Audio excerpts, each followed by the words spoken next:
When a Grammy-winning guitarist mocked Keanu Reeves in front of thousands, calling him soulless and fake, he didn't argue. He just whispered, "Let the music speak." 1 week later, the world watched in stunned silence as a forgotten secret from Keanu's past resurfaced. What they discovered that night changed everything. Before we continue this incredible story, let us know where you're watching from. If you enjoy stories like this, subscribe to the channel because tomorrow we have another inspiring story you won't want to miss. The lights dimmed slightly inside the packed auditorium of the Los Angeles Center for Arts and Innovation. Rows of velvet seats stretched out beneath a vaulted glass ceiling. Influencers, industry moguls, creatives, and camera crews filled every inch of the space. They had come expecting a sleek tech reveal, a flashy gadget, a viral soundbite. What they got instead was a man in a black suit and worn boots, walking slowly across the stage with the quiet confidence of someone who didn't need to prove anything. Keanu Reeves? There was a hush as he stepped up to the microphone. No dramatic music, no spotlight, just a stool and a single overhead light. Keanu looked out at the crowd and offered a gentle smile before sitting. His voice, when it came, was calm and low. "We live in a world full of noise," he said. "Every day we scroll, swipe, click, post, rush, and somehow we've confused that noise for life." People leaned in. Phones stopped moving. The click-clack of journalists' keyboards stilled. "I've been working on something," he continued. "Not a product, not a film, just a question. What if the answer to healing isn't more distraction, but stillness? What if silence is where we actually begin to hear ourselves again?" Behind him, the screen displayed soft images. Children holding guitars, veterans in music circles, trauma patients lying on beds, headphones over their ears. No logos, no names, just moments. "I've been quietly supporting a project," Keanu said. "It's called the Echo Room, music therapy for trauma survivors, veterans, children from abusive homes, refugees. We use rhythm and melody to help them speak when words won't come." He paused, his fingers curled gently in his lap. "I'm not here to talk about innovation," he added. "I'm here to talk about restoration." The room was still, until a single voice sliced through the air like broken glass. "Restoration?" The voice rang out from row 6, sharp and amused.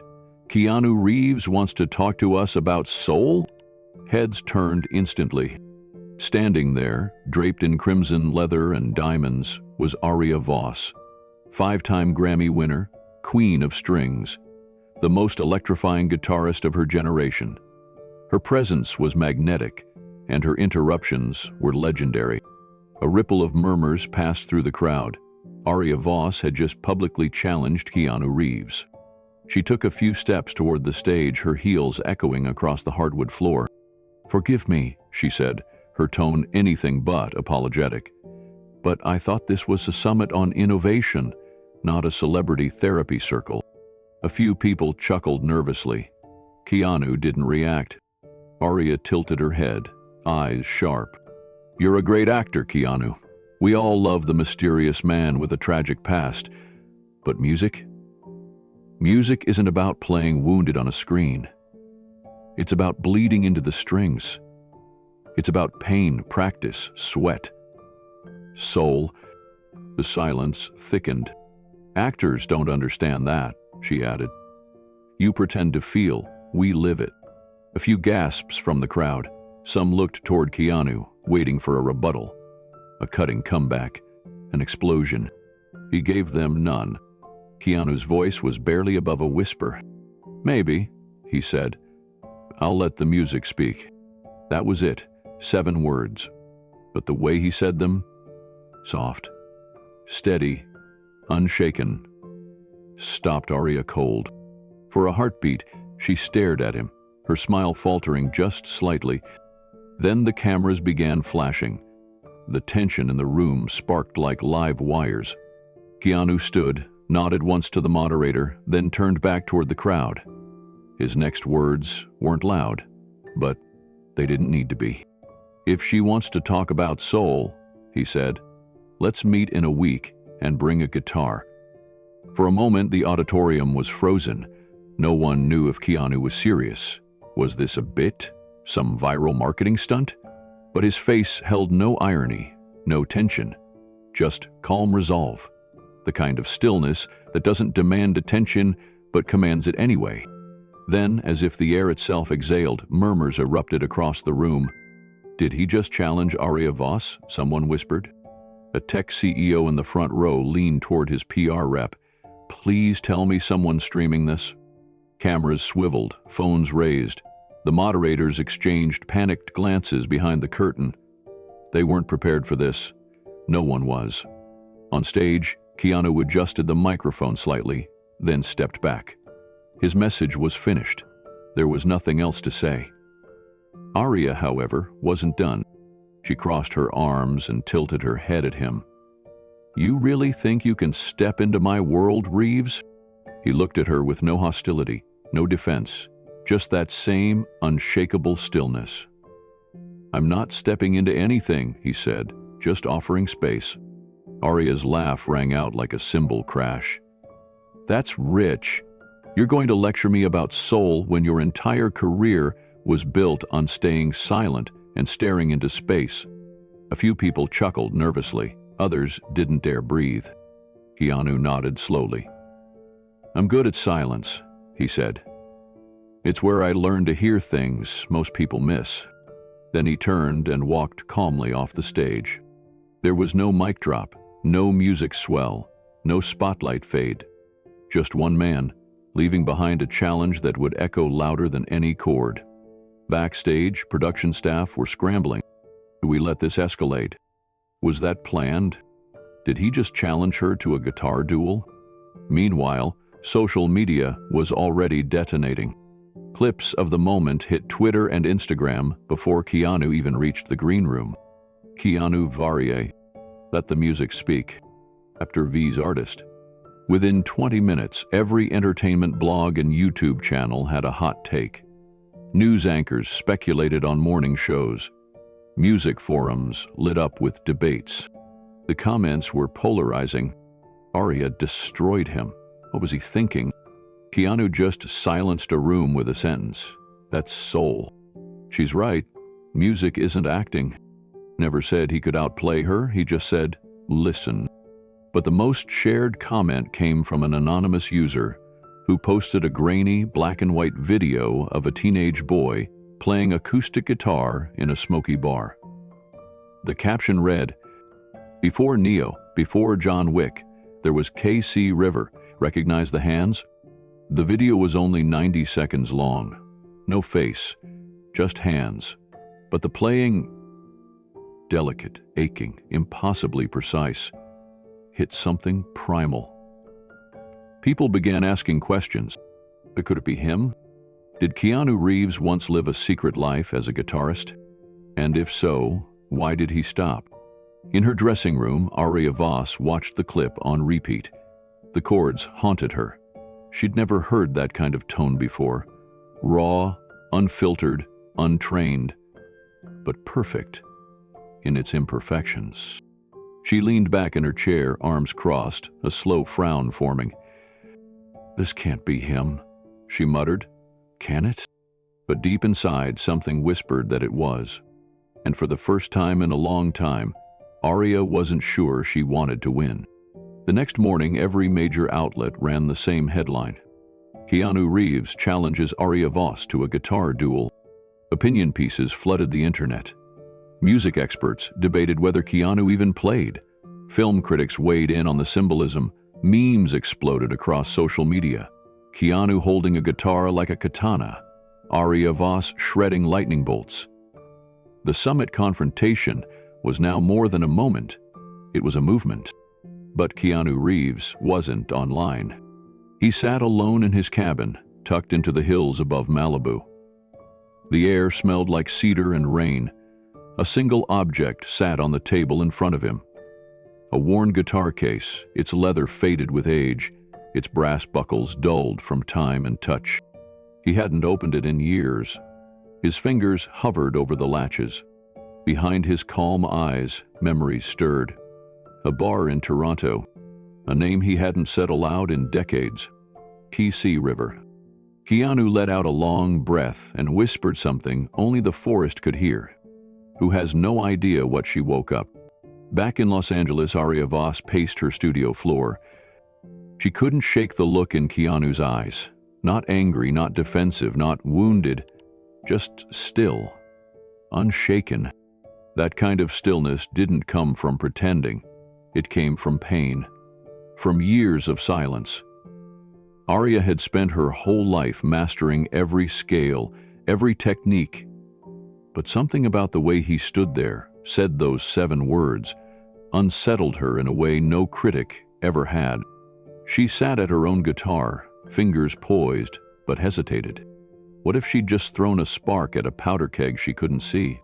And what if the quiet man she mocked wasn't just an actor pretending to feel, but an artist who once bled music before the world ever knew his name? By the time the sun rose over Los Angeles the next morning, the internet was already on fire.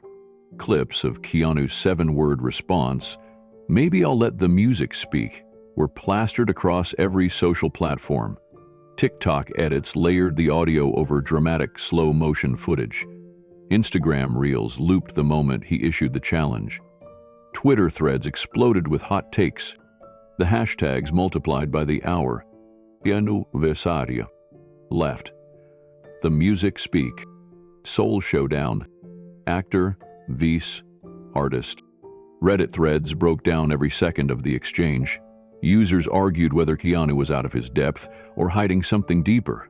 Someone slowed the footage to frame by fame, analyzing his body language. One tweet read, "That wasn't the face of a man bluffing, that was someone remembering a past life." Music critics joined the fray. Keanu challenging Aria Voss is like bringing a crayon to a flamethrower fight, one influencer said. Another tweeted, "He probably thinks a power chord is a yoga pose."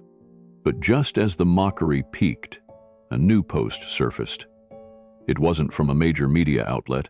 It wasn't from a verified account. It came from a quiet corner of YouTube, uploaded by a user with the handle @EchoStrings87. The thumbnail was unassuming. A teenage boy sitting in a dive bar, face hidden by shadows, guitar in hand.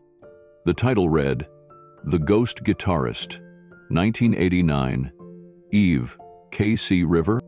The first few seconds were muffled, glasses clinking, low conversations. Then the boy began to play, and everything else disappeared.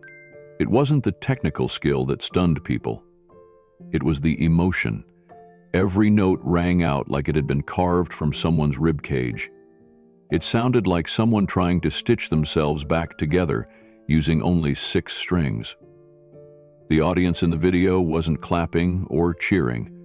They were silent, reverent, as if they knew they were witnessing something sacred.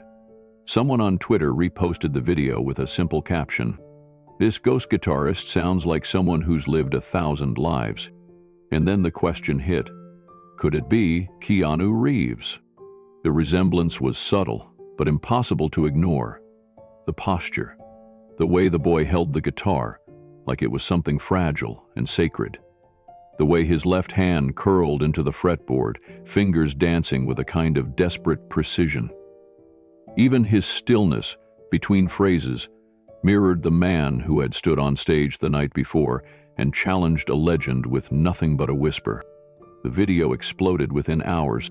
10,000 views turned into 100,000, then 1 million. By lunchtime, it had hit 5 million. Comments flooded in from every corner of the internet. "This can't be real. No way that's him. Look at the fingers. Same shape, same tension. That's Keanu. Whoever this is, he's not just playing music, he's remembering something. Where did he disappear?" Influencers who had mocked Keanu that morning were suddenly revising their takes. A prominent guitarist on TikTok stitched the video and paused mid-solo. "Okay? That's not acting, that's pain." On YouTube, a classical music professor posted a reaction breakdown. She leaned back in her chair, stunned. "I've taught at Juilliard for 20 years. I've heard prodigies, virtuosos, freaks of nature. But this is someone bleeding emotion through mathematical structure. This isn't showmanship, it's survival." She looked into the camera, almost whispering, "I think we owe Keanu Reeves an apology." Meanwhile, speculation spread like wildfire. Threads popped up on old music forums. Someone claimed to remember a kid named K.C. River playing Toronto dive bars in the late 80s. Another posted a scanned flyer from a venue called the Hollow Room, listing K.C. River, Friday, 9 p.m., no cover. Still, no definitive proof. Keanu himself said nothing, but that silence only deepened the mystery. By midnight, the video had crossed 10 million views, and the question now wasn't whether Keanu could play. It was, why did he stop? The mystery consumed the internet. Podcasts rushed out emergency episodes titled Keanu Reeves, Ghost Guitarist, and Who Was K.C. River? Reddit turned into a digital crime scene. Amateur sleuths enhanced frames, zoomed in on freckle patterns, compared hand shapes from John Wick screenshots to the grainy video of the ghost guitarist. TikTok detectives slowed the footage, analyzing how the boy's shoulders rose as he breathed between phrases. One video pointed out a nearly imperceptible scar on the guitarist's forearm, a scar that matched one Keanu had shown briefly in a 2005 interview. Still, nothing definitive. No face, no audio confirmation, just instinct, just feeling. And Keanu? Still silent. He wasn't denying it, he wasn't confirming it. He simply let the noise rise around him like smoke. That silence only deepened the mystery. Music influencers started retracting their earlier mockery. One who had laughed about Keanu knowing power chords posted a somber follow-up. "Whoever this is, they're playing like they've lived through hell. I don't care what his name is. I just want to hear more." A viral side-by-side edit showed Keanu walking onto the stage at the summit, juxtaposed with the ghost guitarist's bowed head before he played. Same posture, same quiet energy. The caption read, "Some ghosts wear skin." In guitar forums, professionals debated the technique. "I don't even know what that was," one wrote. "Hybrid finger-picking with jazz phrasing and modal slides. That kind of style doesn't belong to someone who's dabbling. That's someone who lived inside their instrument." Meanwhile, in corners of the internet that hadn't discussed Keanu Reeves in years, fans began sharing their own memories. One woman posted about seeing him at a poetry reading in 1992 where, she swore, he had a guitar in the car. Another remembered a charity event in Montreal where he disappeared backstage, and someone thought they heard guitar music echoing in an empty dressing room. Stories that seemed unimportant then were now being recast through the lens of a secret musician in hiding. Then came the second video. It appeared late in the evening, posted anonymously to a vintage guitar collector's Discord server. Shorter, shakier, even more worn than the first, but just as haunting. The same young man, the same shadowed dive bar. A different song, but the same playing style. Deeply technical, achingly emotional, and breathtakingly restrained. This time, the guitar case was visible. Resting beside the stool, its leather scratched and old, and on it, a sticker, black and white, two simple words, "Still water." A few obsessive fans made the connection almost immediately. Keanu Reeves had once been photographed in 1990 wearing a motorcycle helmet with that exact same sticker. He had it on the cover of a notebook, seen in a behind-the-scenes photo from Speed. In an old music magazine, a 1991 interview with Dogstar casually mentioned Keanu's old acoustic case having a "still water" bumper on it. No one thought anything of it then. Now, it felt like a breadcrumb. Not everyone was convinced. But something had shifted. People stopped arguing. They started believing. And still, no statement came. No tweet, no denial, no appearance. Until a reporter from an independent arts blog Someone with barely 5,000 followers dropped a one-line tweet that sent another wave through the internet. "I know someone who knows the truth, and they're ready to talk." No name, no details. But the internet went wild again. Somewhere out there, a door was about to open, and the ghost was about to have a name. The cabin was still, the kind of still that felt intentional, like the world outside had agreed not to intrude. Keanu sat on the edge of a worn leather chair, hands resting on his knees. Across the room, perched high on a shelf layered with dust, was a guitar case. Its brown surface had dulled to almost gray. The strings inside hadn't been touched in decades. He didn't look at it. Instead, his eyes stayed locked on the laptop screen in front of him. The video replayed again and again. The sound of laughter. The sting of words. Zara Nightingale, the world-famous guitarist, smiling as she mocked him. He's an actor. What would he know about real music? The crowd had laughed. Not all of them, but enough. Keanu didn't flinch. His face stayed calm. But his hands, now in the quiet of this room, trembled. He paused the video. The silence that followed wasn't peaceful. It was the kind of silence filled with ghosts. Old memories. Songs unsung, moments that once burned like wildfire and then got buried beneath years of work, fame, and forgetting. He stood up slowly and walked across the room. His hand hovered near the guitar case, but he didn't touch it. Instead, he moved toward the window. Outside, the hills rolled quietly under a gray sky. He remembered a different sky, a colder one, Toronto. Winter air that burned the lungs and kept the city wrapped in ice. He was 16, alone. Toronto didn't care who your parents were or how broken your house had become. Keanu had slipped into the night wearing a second-hand coat and a guitar on his back. He had no plan, just a name he made up for open mic nights. KC River. Something about it made him feel invisible. That was the point. He hadn't wanted attention. He wanted shelter. The music gave him that. He remembered the first open mic night clearly. The venue had folding chairs and a warped wooden stage. A woman named Margie ran the sign-up sheet. She asked him, "You got a name, kid?" River. She looked at him sideways. "You sound like a train." He shrugged. "Maybe I am." That night he played one song. It wasn't perfect, but the room got quiet. All the noise in his head fell away as he strummed the chords he'd practiced under a street lamp outside his mother's apartment. He remembered one man in the audience nodding slowly, eyes closed. After the show, someone had stopped him at the back exit, a local jazz player named Theo. "You'll be famous someday," Theo had said. Keanu shook his head. "I don't want to be famous. I want to disappear into the music." Theo smiled. "Then you're already better than most." Back in the present, Keanu blinked hard. That line had stayed with him all these years. Not the praise, the feeling, the ache of those nights when music was the only thing that kept the loneliness from swallowing him whole. Keanu sat back down, his fingers rubbing his temples as if trying to squeeze the past out of his skull. But it wouldn't leave. That cabin, so quiet, had become a theater for memories. There had been another night, one he never told anyone about.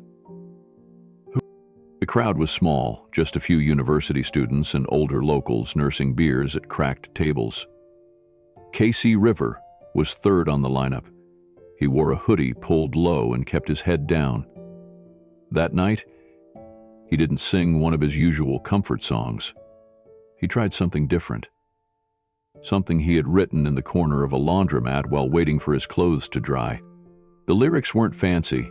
They were about a boy with no home and no name, who found warmth in the vibration of steel strings. When he finished, the applause wasn't loud, but someone in the back had tears in their eyes. He never learned her name, but it mattered.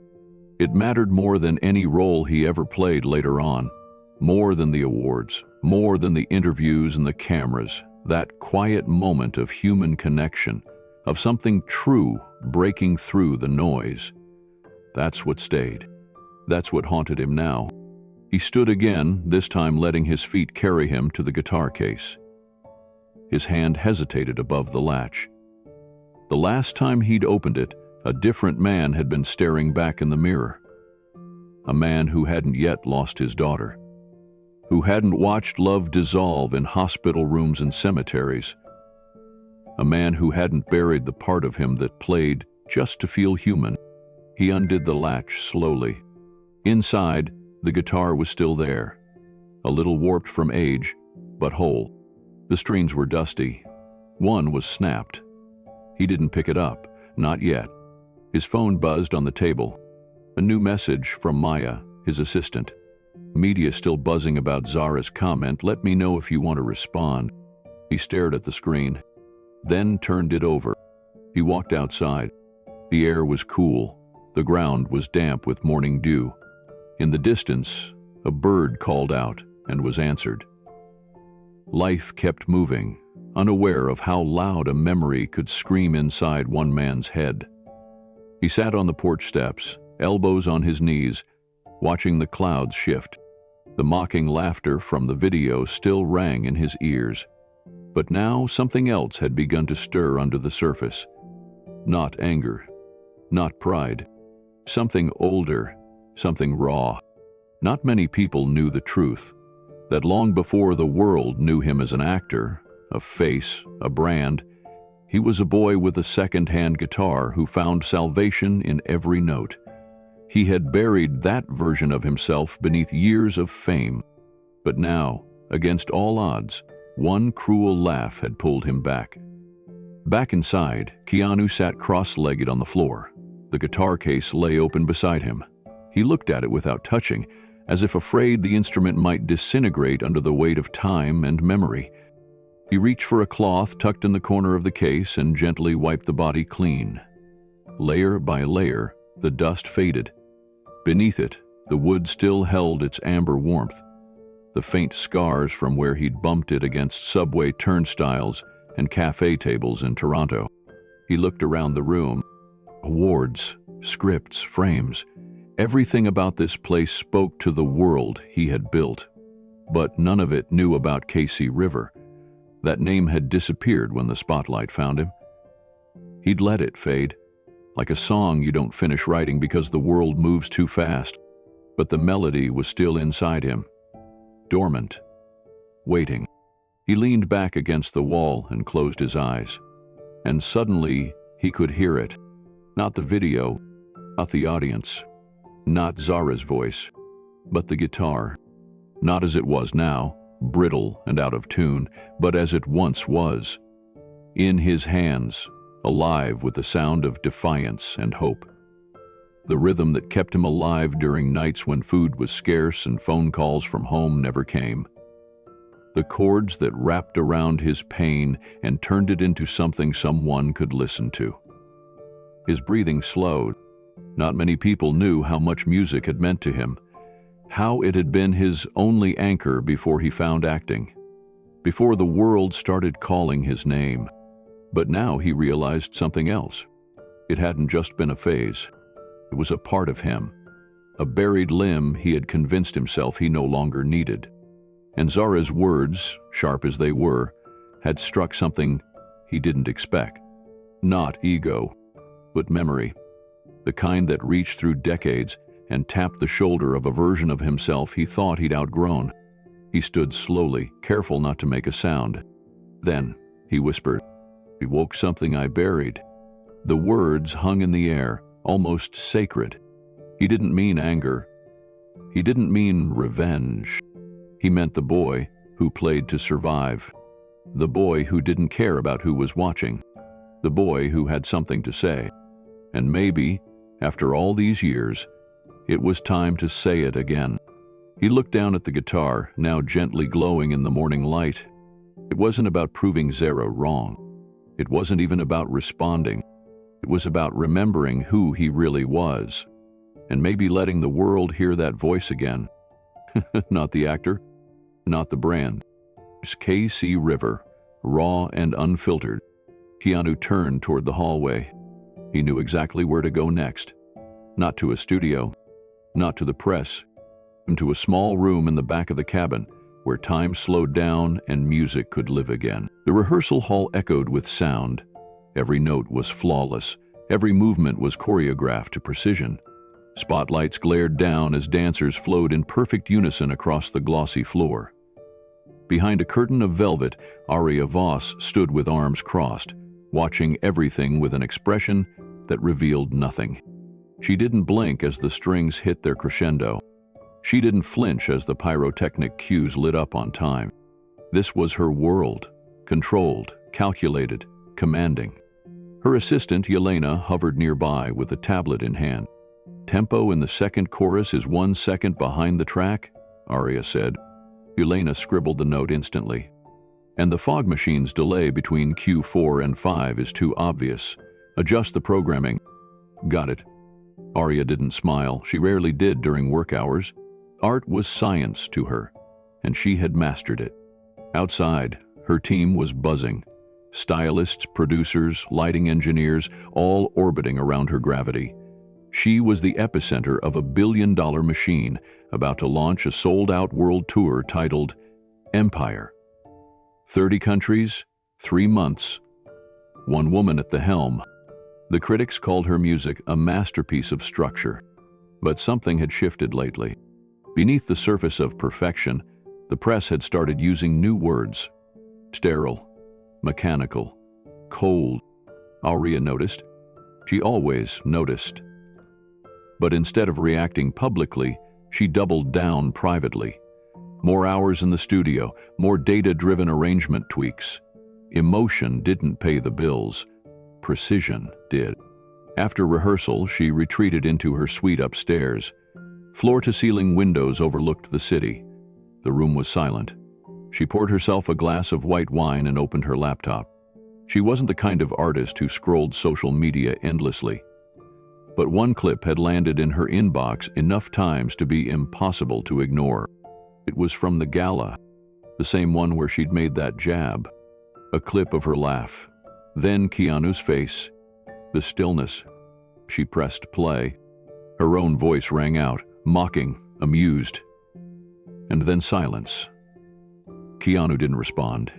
He didn't blink. He just looked at her with the kind of quiet that unsettled something under her skin. She smirked and hit replay. The second time, she noticed something else. The way he didn't defend himself. The way the room shifted slightly. How the laughter lost a bit of its momentum after that pause. She clicked again and again. By the 4th time, her smirk was gone. She leaned back in her chair, arms folded, watching him. There was something too grounded in his silence. Not rehearsed, not calculated. It wasn't the stillness of someone caught off guard. It was the stillness of someone who had nothing to prove, and that bothered her more than she wanted to admit. She tapped the space bar, paused the video at the exact second his eyes met hers. She stared at it. That face, she whispered to herself. "What are you hiding?" Aria turned off the video, but the feeling lingered. It wasn't guilt. She didn't believe in guilt, not anymore. The industry had taught her long ago that guilt was a trap door. You step into it, and suddenly you're spiraling down into a place where talent gets replaced by self-doubt. But this, whatever this feeling was, didn't fit into her usual categories. She opened a new tab and typed without fully understanding why. His guitar music. Nothing promising. Just fan-made edits and vague mentions of him strumming during interviews or playing bass with Dogstar. None of it explained the look on his face in that moment. The silence. The weight. She adjusted her search. Keanu Reeves' music passed. Then something strange popped up. A fuzzy, time-stamped clip uploaded over a decade ago. The title was vague. Old Open Mic, KC River? She clicked it. It was grainy, clearly filmed on a handheld camera, probably in the late 80s or early 90s. A young man, barely recognizable in the shadows, stepped onto a small stage. The venue looked like a basement. Folding chairs, coffee mugs, intimate, dim. The man sat on a stool and tuned his guitar. No intro, no banter, just music. And then he began to play. The moment the first chord rang out, Aria's expression changed. It wasn't flashy, it wasn't complex, but it was real. The kind of real that made the air in the room hold still. She leaned forward unconsciously. The man's voice was raw, almost too raw, like it wasn't meant for the camera or for fame, like it was meant only for people who'd lost something they couldn't name. She clicked full screen. The lyrics were barely audible, but the mood was unmistakable. A boy running from silence, finding shelter in strings, trying not to disappear while pretending he already had. By the end of the clip, the small audience was quiet. No whistles, no cheers, just a few soft claps. The camera panned briefly to the side, catching the edge of the performer's face. It was him, younger, but unmistakably him, Keanu Reeves. She sat still, unsure of what she was feeling. She had just spent the last month poring over high-tempo mixes and laser-synced visuals for her new album rollout. Every beat scrutinized, every bridge digitally perfected. Her team had hired mathematicians to help them find optimal rhythm spacing based on neural data. And here was this man, playing 3 chords in a coffee house 30 years ago, and making her feel more in 90 seconds than her last 3 concerts combined. She hit replay. The video stuttered slightly. It was fragile, like a memory you're not sure is yours. But the sound cut through. And this time, she listened to the whole thing with her hand over her mouth. She wasn't sure if it was awe or envy. But she knew one thing for certain. This wasn't just an actor with a hobby. This was a ghost. And she needed to know more. Aria closed the video and sat in silence, her fingertips resting lightly against her temple. She couldn't look away from the paused frame. His younger self sat there, back slightly hunched, the collar of his flannel shirt frayed, a single light bulb casting uneven shadows behind him. She felt something tighten in her chest. He had disappeared into the music. That's what it looked like. No awareness of the room, no concern for the camera, no agenda. Just a human being letting pain bleed out, in a language few understood. She scrolled down to the comments under the video. There weren't many, just a handful. But one caught her eye. I saw him live in Toronto in '89. He didn't talk to anyone, just walked in, played, and walked out. I still remember the song. It felt like he was singing straight to ghosts. She read it 3 times. It confirmed something she hadn't wanted to admit until now. He had been someone before he became Keanu Reeves. Someone unprotected, someone messy, someone honest. She stood up abruptly and paced the room. Her reflection in the window looked tense, restless, as if the woman who had everything under control now stood face to face with something she couldn't measure. She thought back to her own rehearsals earlier that day. Everything had gone perfectly, and yet, not one moment from those hours had made her feel the way this blurry clip had. She opened her phone and typed a quick message to her manager, Brant. "Find me everything you can about KC River." She stared at the text for a long moment before hitting send. Her heart was beating faster than she liked. That wasn't supposed to happen. Her entire life had been designed to remove unpredictability. But something about this man, this hidden version of him, had dismantled her carefully built armor in less than 5 minutes. There was power in restraint. There was mystery in silence. And there was a story here, one she had laughed at, mocked, brushed aside. But now it wouldn't let her go. She clicked back to the gala video, pressed play again, watched her own laughter, watched his face. And this time, she didn't laugh. She flinched. Not because he had glared or scolded, he hadn't even raised an eyebrow, but because now she knew. Behind that stillness, there had once been a stage, a name, a guitar. A heart broken open in public for no one but the shadows to applaud. And she had thrown a rock into that silence without knowing what she was striking. She closed the laptop. The suite felt colder than before, and somewhere inside her, something began to stir.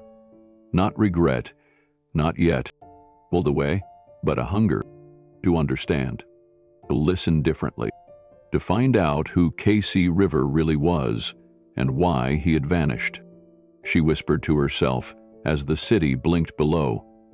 Who did I just wake up? The fire had burned low in the hearth. Keanu sat cross-legged on the cabin floor, gently restringing the old guitar. His fingers moved slowly, like he was learning to touch it again. Every small creak of the wood felt sacred. He didn't look up when the front door opened. Maria stepped in quietly, closing the door behind her with a soft click. She didn't speak right away, just stood there, holding her coat closed, watching him. She had been his assistant for nearly 20 years, but more than that, she had become a kind of compass when he lost his way. She wasn't prone to dramatics. She didn't need to be. Keanu looked up. She gave him a half smile and walked forward, snow still melting from her boots. I figured you'd come here, she said gently. No one else knew about this place until last year. He nodded. I needed silence. She glanced at the guitar. Looks like silence finally said something back. He didn't answer, but the air between them shifted. Maria reached into her bag and pulled out a small plastic case, the kind no one used anymore. She held it out, slowly. I found this in an old box when we moved storage last spring, she said. I almost tossed it, but something told me not to. Keanu took it. It was a cassette, labeled in messy handwriting, K.C. River, live, at Pinetop Cafe, 1990. He blinked hard. His thumb ran along the edge of the label. He hadn't seen that handwriting in decades. It was Theo's, the jazz player from Toronto who had mentored him for a few short, life-changing months before disappearing from his life like most people back then. Maria placed a small cassette player on the table and pressed play. It was static. Then the soft, imperfect strum of a guitar. Then his voice. Young, earnest, raw. It filled the room like something alive. Keanu sat frozen. Maria didn't look at him. She just let the music speak. It was the song he had written the week after he'd slept outside for 2 nights in a Toronto park. The one about not being seen, but still choosing to sing. The one he never thought anyone had saved. But here it was, still breathing. When the song ended, Maria turned the player off. Keanu let out a slow breath, eyes damp. I left it all behind, he whispered. You know, he looked up. It hurt too much. Maria knelt beside him, her voice soft but steady. River? He nodded. And your daughter? He couldn't speak. She placed a hand on his shoulder.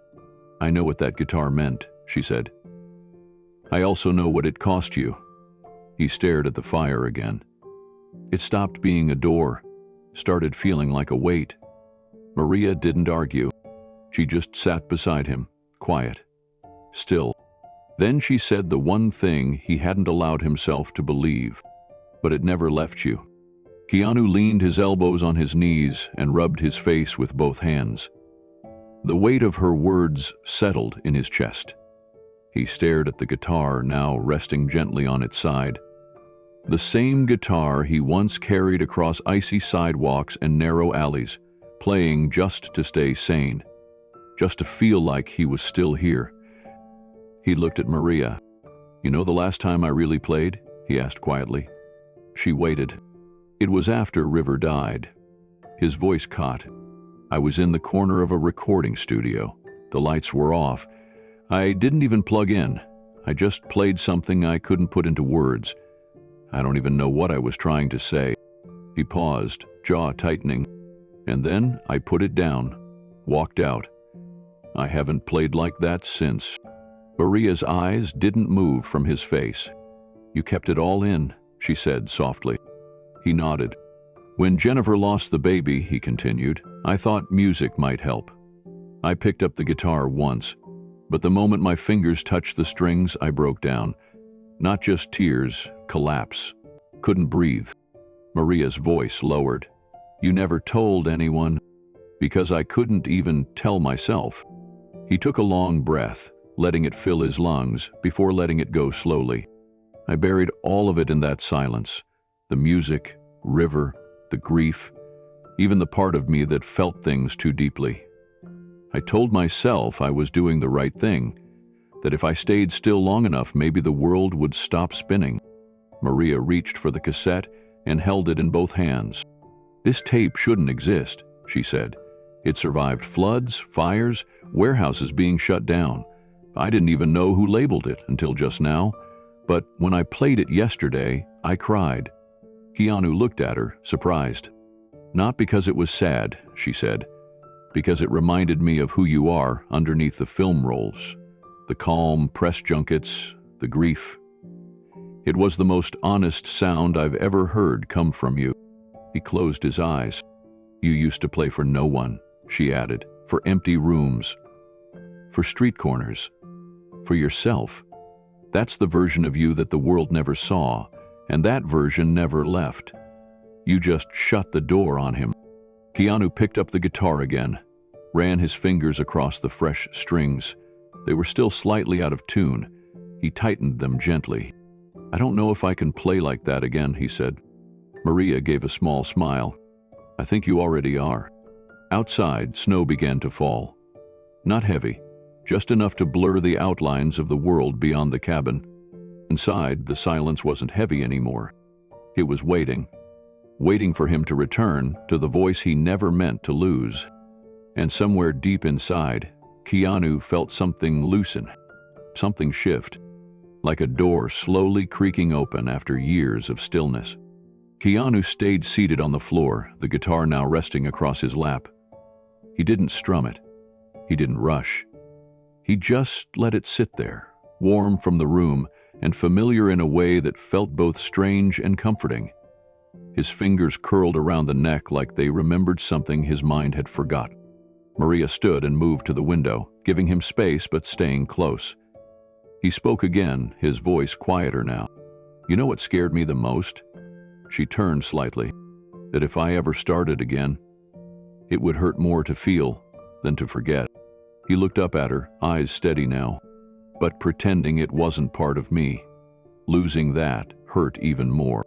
Maria nodded slowly, then reached into her coat pocket and handed him a folded envelope. What's this? He asked, confused. Found it taped to the back of the cassette. He opened it carefully. Inside was a note. Yellowed paper, jagged handwriting.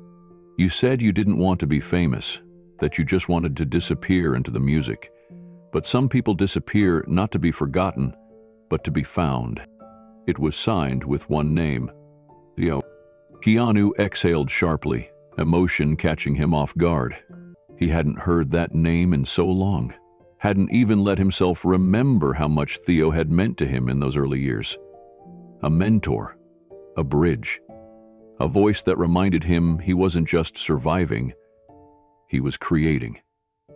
Maria walked back over and sat beside him again. You gave up on music, she said gently, but it never gave up on you. He nodded slowly. It's time to finish what I started. The words came out clear, like he'd rehearsed them for years in silence. Maria's lips parted slightly, surprised but not shocked. He looked around the cabin as if seeing it for the first time.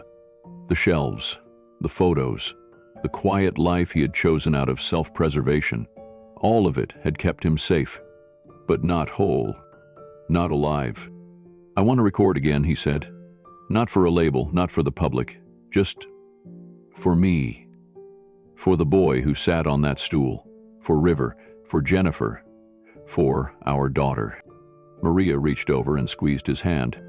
And for everyone who still listens, even if they don't clap? He smiled faintly. I don't want to perform on a stage. You don't have to. I don't want lights or interviews or expectations. You won't have them. He picked up the guitar and strummed it once, just a simple chord. It rang out into the cabin, soft and imperfect, but real. And in that moment, he felt something click into place inside him.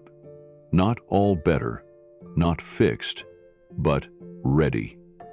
The storm outside had passed, and inside, Keanu Reeves was no longer just remembering who he was. He was becoming him again. The cabin was quiet again, but this time the silence didn't feel heavy. It felt charged, like the air before a storm. Keanu sat near the window, the guitar in his lap, a phone propped on a small tripod in front of him. No fancy lighting, no filters, no angles. Just him. His thumb hovered over the record button for a long second before pressing it. The camera blinked red. He didn't speak. He didn't need to. Keanu looked down and slowly tuned each string by ear. The room caught the soft clicks of the tuning pegs, the faint buzz of slightly flat notes stretching into place. It was a process he hadn't done in decades, but his hands remembered. Once the tuning settled, he closed his eyes for a brief moment. Then, without fanfare, he played. It wasn't a song from the charts. It wasn't even a full piece. Just a melody, haunting, slow, intimate. Each note fell like a memory hitting the floor. There was grief in the sound, and beauty, the kind of beauty that can't be manufactured. It could only come from someone who had bled quietly and learned to turn pain into something listeners didn't just hear, but felt. He played for 30 seconds, then stopped. The guitar rested in his lap as he reached forward and tapped the screen to end the recording. He didn't review it. He didn't caption it. He uploaded it to Instagram. The post went live at 3:17 p.m. By 3:28 p.m., the world was watching. The video exploded across platforms. No filters, no hashtags, no explanations. Just a quiet moment of a man reclaiming something he had long buried. Millions who had once laughed or ignored the incident at the gala now stopped scrolling, because something about those 30 seconds felt different, authentic.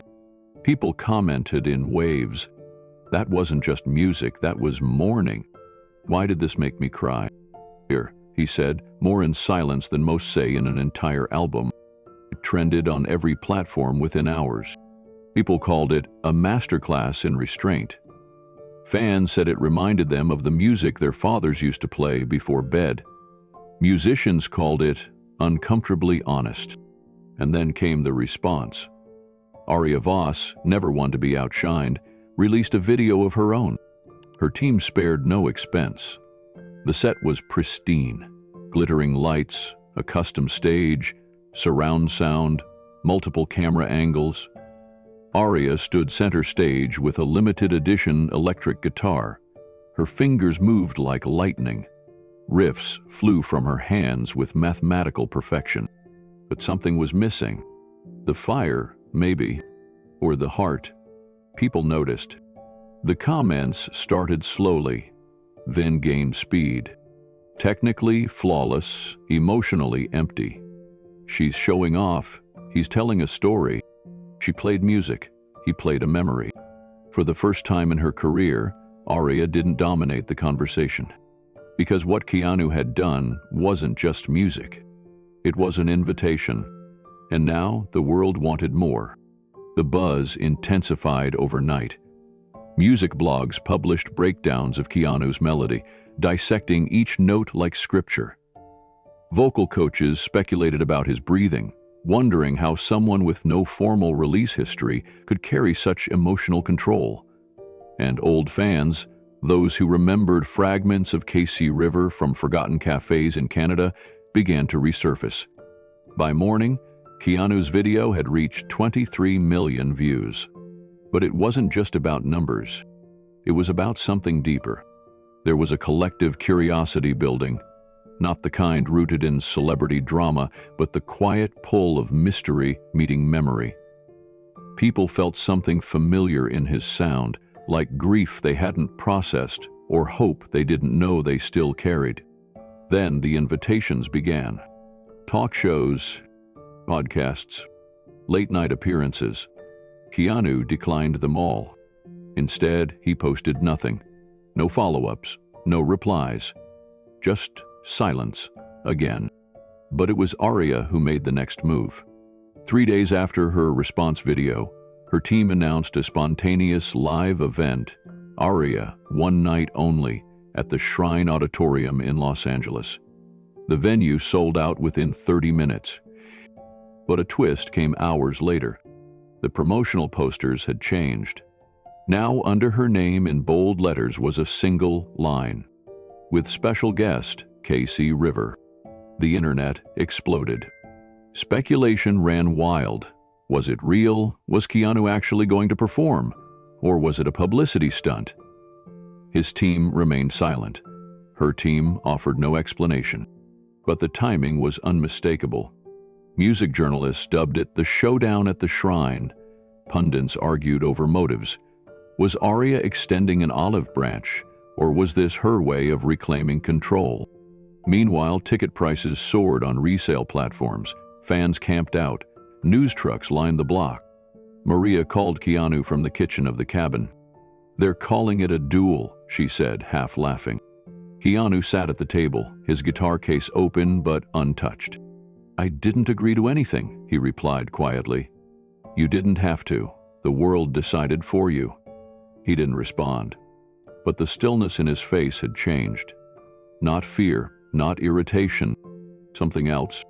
Maria waited, then added, "People want to hear you, not just watch. Hear." Keanu's gaze drifted to the window. Out past the trees, the sun was starting to set. It dipped behind the hills with the same slow grace as a fading note. He could almost hear it. Then he looked back at Maria. "If I go," he said, "I'm not going to win." She raised an eyebrow. "Who said it's about winning?" Keanu looked down at his hands. "I just want to finish the song."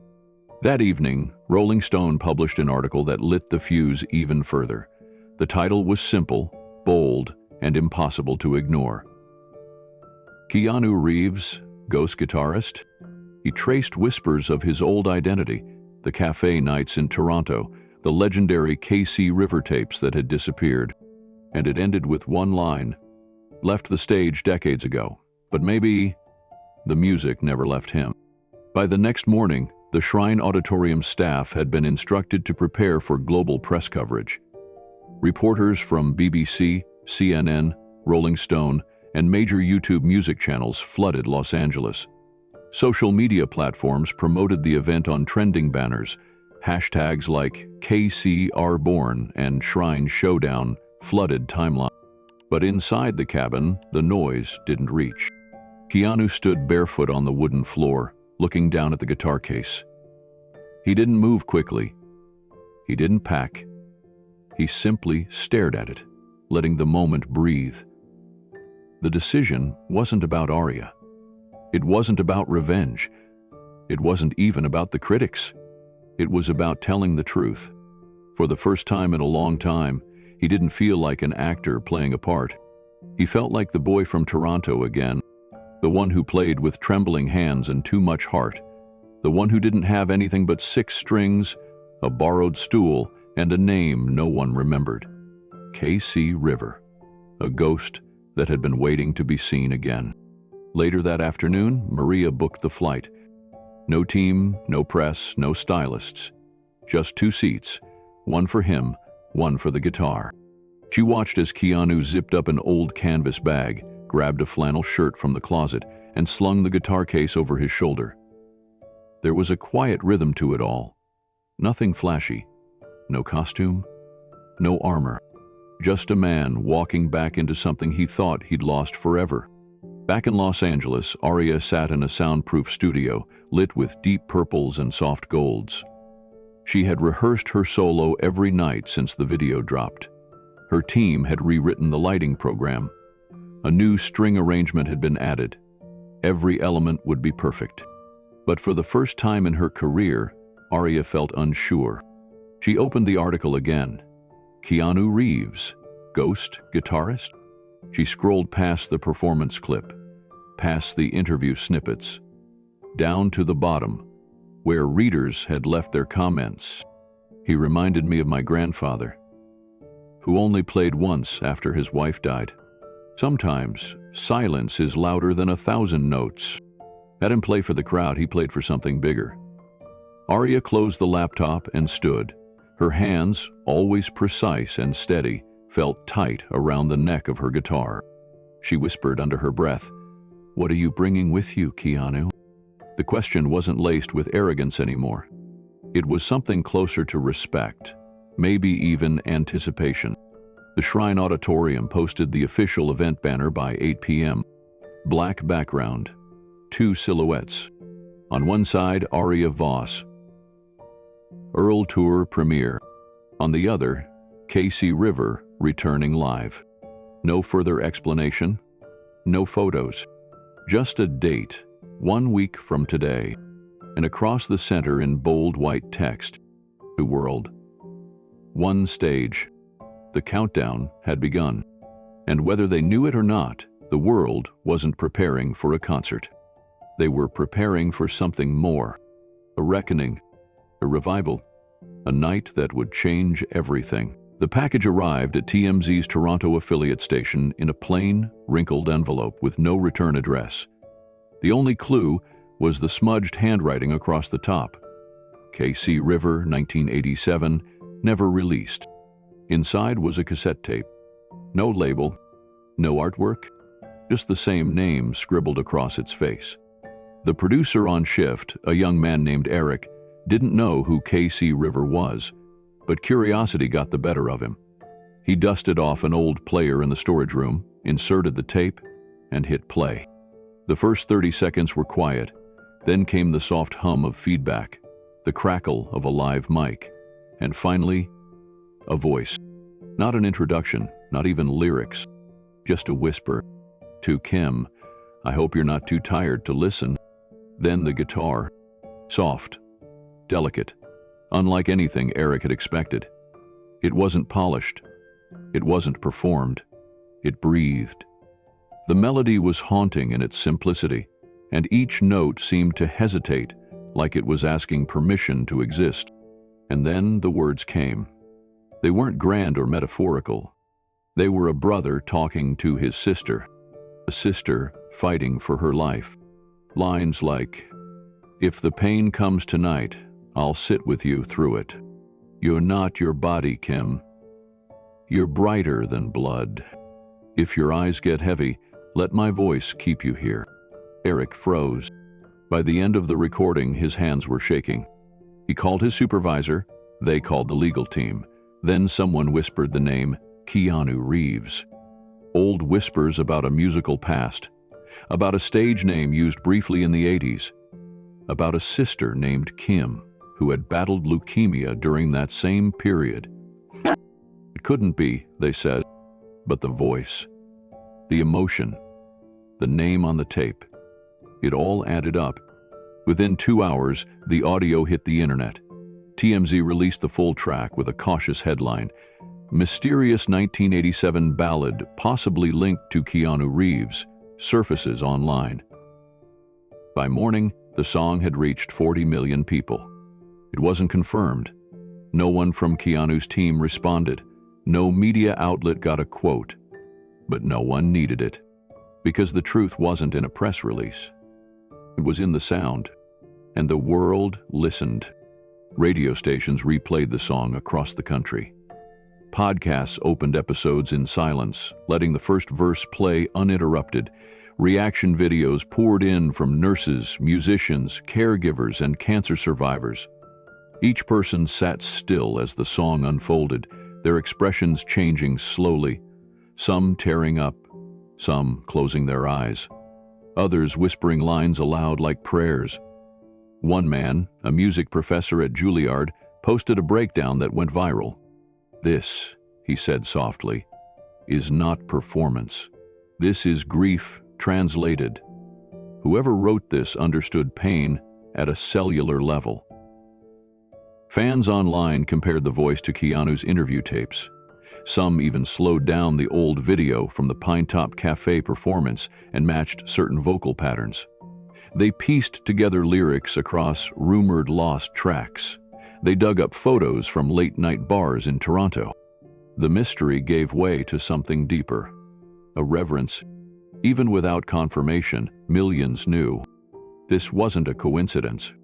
This was Keanu, or rather, KC River, the brother, the quiet one, the man who had buried his music like a time capsule, only for the world to find it when it needed it most. Twitter lit up with quotes from the song. "You're brighter than blood" trended globally. People sent the link to loved ones in hospitals. Some sat in driveways just to finish it without interruption. It became a midnight anthem for people who couldn't sleep, for people carrying quiet pain. Meanwhile, media outlets tried to keep up. Rolling Stone updated its feature. NPR aired a story titled "The Ballad of KC River." Musicians in Los Angeles started covering it acoustically at open mic nights. Every performance ended in silence. No applause, just a lingering stillness that said more than sound ever could. Somewhere across the city, inside a glass-walled studio tower lit in gold, Aria Voss watched the numbers rise. She hadn't posted anything in 2 days. Her management team sent her updates, texts, urgent suggestions about how to respond, but she ignored them all. Instead, she sat alone in her private studio with the lights dimmed low. She put on her headphones and pressed play. The first note hit, then the whisper, "To Kim?" Aria closed her eyes, and this time there was no audience to impress. No spotlight, just the raw ache of someone singing to a person they love. The song continued, unfolding gently through her headphones. Aria didn't move. Her chest tightened with every line. The melody didn't rise or try to impress. It stayed grounded, like a voice refusing to leave someone's side. There were no dramatic flourishes, no vocal runs, just raw, imperfect love. When the final lyric played, "And if you go before morning, I'll follow in song," her breath caught. She reached up and took off the headphones slowly, placing them on the table in front of her. Her hands were trembling. For a long time, she stared at the control panel, her reflection faint in the glossy black surface. There were no words forming in her mind, just images, memories. Her childhood piano lessons, her first competition, the teacher who told her, "Perfect technique is your gift, never let emotion muddy it." She had lived by that rule, until now, because here, in a rough recording made on a cassette tape 36 years ago, emotion wasn't muddy. It was clear, devastatingly clear. Tears rolled down her cheeks before she realized it. She wiped them away, frustrated at first, but they kept coming. Not sobs, just quiet, constant tears that had no intention of stopping. She let them fall. Aria had outplayed some of the greatest musicians alive, but she had never written something like that. She wasn't sure she could. And for the first time in her career, she felt something close to humility. Not because she wasn't talented, but because talent had limits, and truth didn't. She reached for her phone and opened her notes app, then paused. Her fingers hovered above the screen. She wasn't sure what she wanted to say. Not yet. So she did nothing. Instead, she stood from her chair, walked to the baby grand piano in the corner of the room, and sat down. She placed her hands gently on the keys. She didn't play right away. She just sat there, listening to something that wasn't in her ears but in her chest. The song was still echoing there, still unfolding inside her. Somewhere far away, the world was preparing for a battle of brilliance. But Aria Voss had just been reminded that music didn't always belong to the stage. Sometimes it belonged to the heart that broke first. The Shrine Auditorium pulsed with controlled chaos. Technicians scurried between light grids and soundboards, barking last-minute instructions. Smoke machines hissed in test bursts. Massive LED panels blinked in sequence as digital firestorms and abstract visuals were preloaded into Aria's custom stage program. She arrived in a blacked-out SUV with tinted windows and a convoy of assistants. Cameras flashed even though the rehearsal wasn't open to press. She stepped out in heels too sharp for a stage and a coat that shimmered like oil on water. Her team flanked her like armor. Backstage, she moved fast, issuing directions without looking anyone in the eye. "Make sure the mic is the silver-rimmed one. I want the in-ears tuned to last night's frequency sweep. Is the intro loop final? I don't want to guess the cue when the lights drop. Where's my water?" Her voice was crisp, measured, no emotion, all control. The crew nodded quickly and scattered. In the green room, one assistant held up a mirror. Another adjusted her hair. Her fingers were tight around her phone, still scrolling through the Rolling Stone article that now had over 12 million views. Keanu Reeves? Ghost guitarist? The words echoed louder than any rehearsal mix. She closed the screen and took a breath. Then she heard it. A guitar case closing. No grand entrance. Just the quiet thump of a latch. Keanu had arrived. No entourage. No soundcheck request, just jeans, worn boots, and that same dusty guitar case. He walked past the rows of flight cases and lighting cables without hesitation, moving through the maze of prep as if he didn't see any of it, as if he was walking through a different reality entirely. He paused near the backstage divider and took in the stage. The walls pulsed with violet LED lights, and a fog line hissed under the footlights. His eyes drifted to the strings of the grand piano center stage, then to the custom platform where Aria would play. He didn't speak. He didn't need to. Aria watched him from the edge of the hallway. She didn't announce herself, but he turned toward her anyway. Their eyes met. Silence stretched between them, thick with tension, expectation, and something harder to define. Neither one moved. Neither one smiled. It wasn't a standoff. It was something else. Two worlds about to collide, each holding a truth the other had never understood. Aria stepped forward slowly, the echo of her heels clicking against the polished floor. The stage crew had gone quiet, as if even they felt the weight of this moment. She stopped a few feet in front of Keanu, arms folded, posture upright. He looked down at her shoes, then back at her face.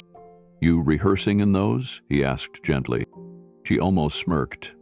"Almost." "Confidence starts from the ground up," she replied. Keanu nodded once, then looked around the auditorium. The empty seats stretched out like an ocean. Somewhere in the upper rows, a single light flickered. Dust floated in the air, golden in the haze. "I don't know how you do it," he said. Aria tilted her head.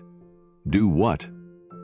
"All this," he replied, gesturing toward the massive setup. "The machines, the fire, the choreography, the armor." His voice didn't carry judgment. It was observational, calm.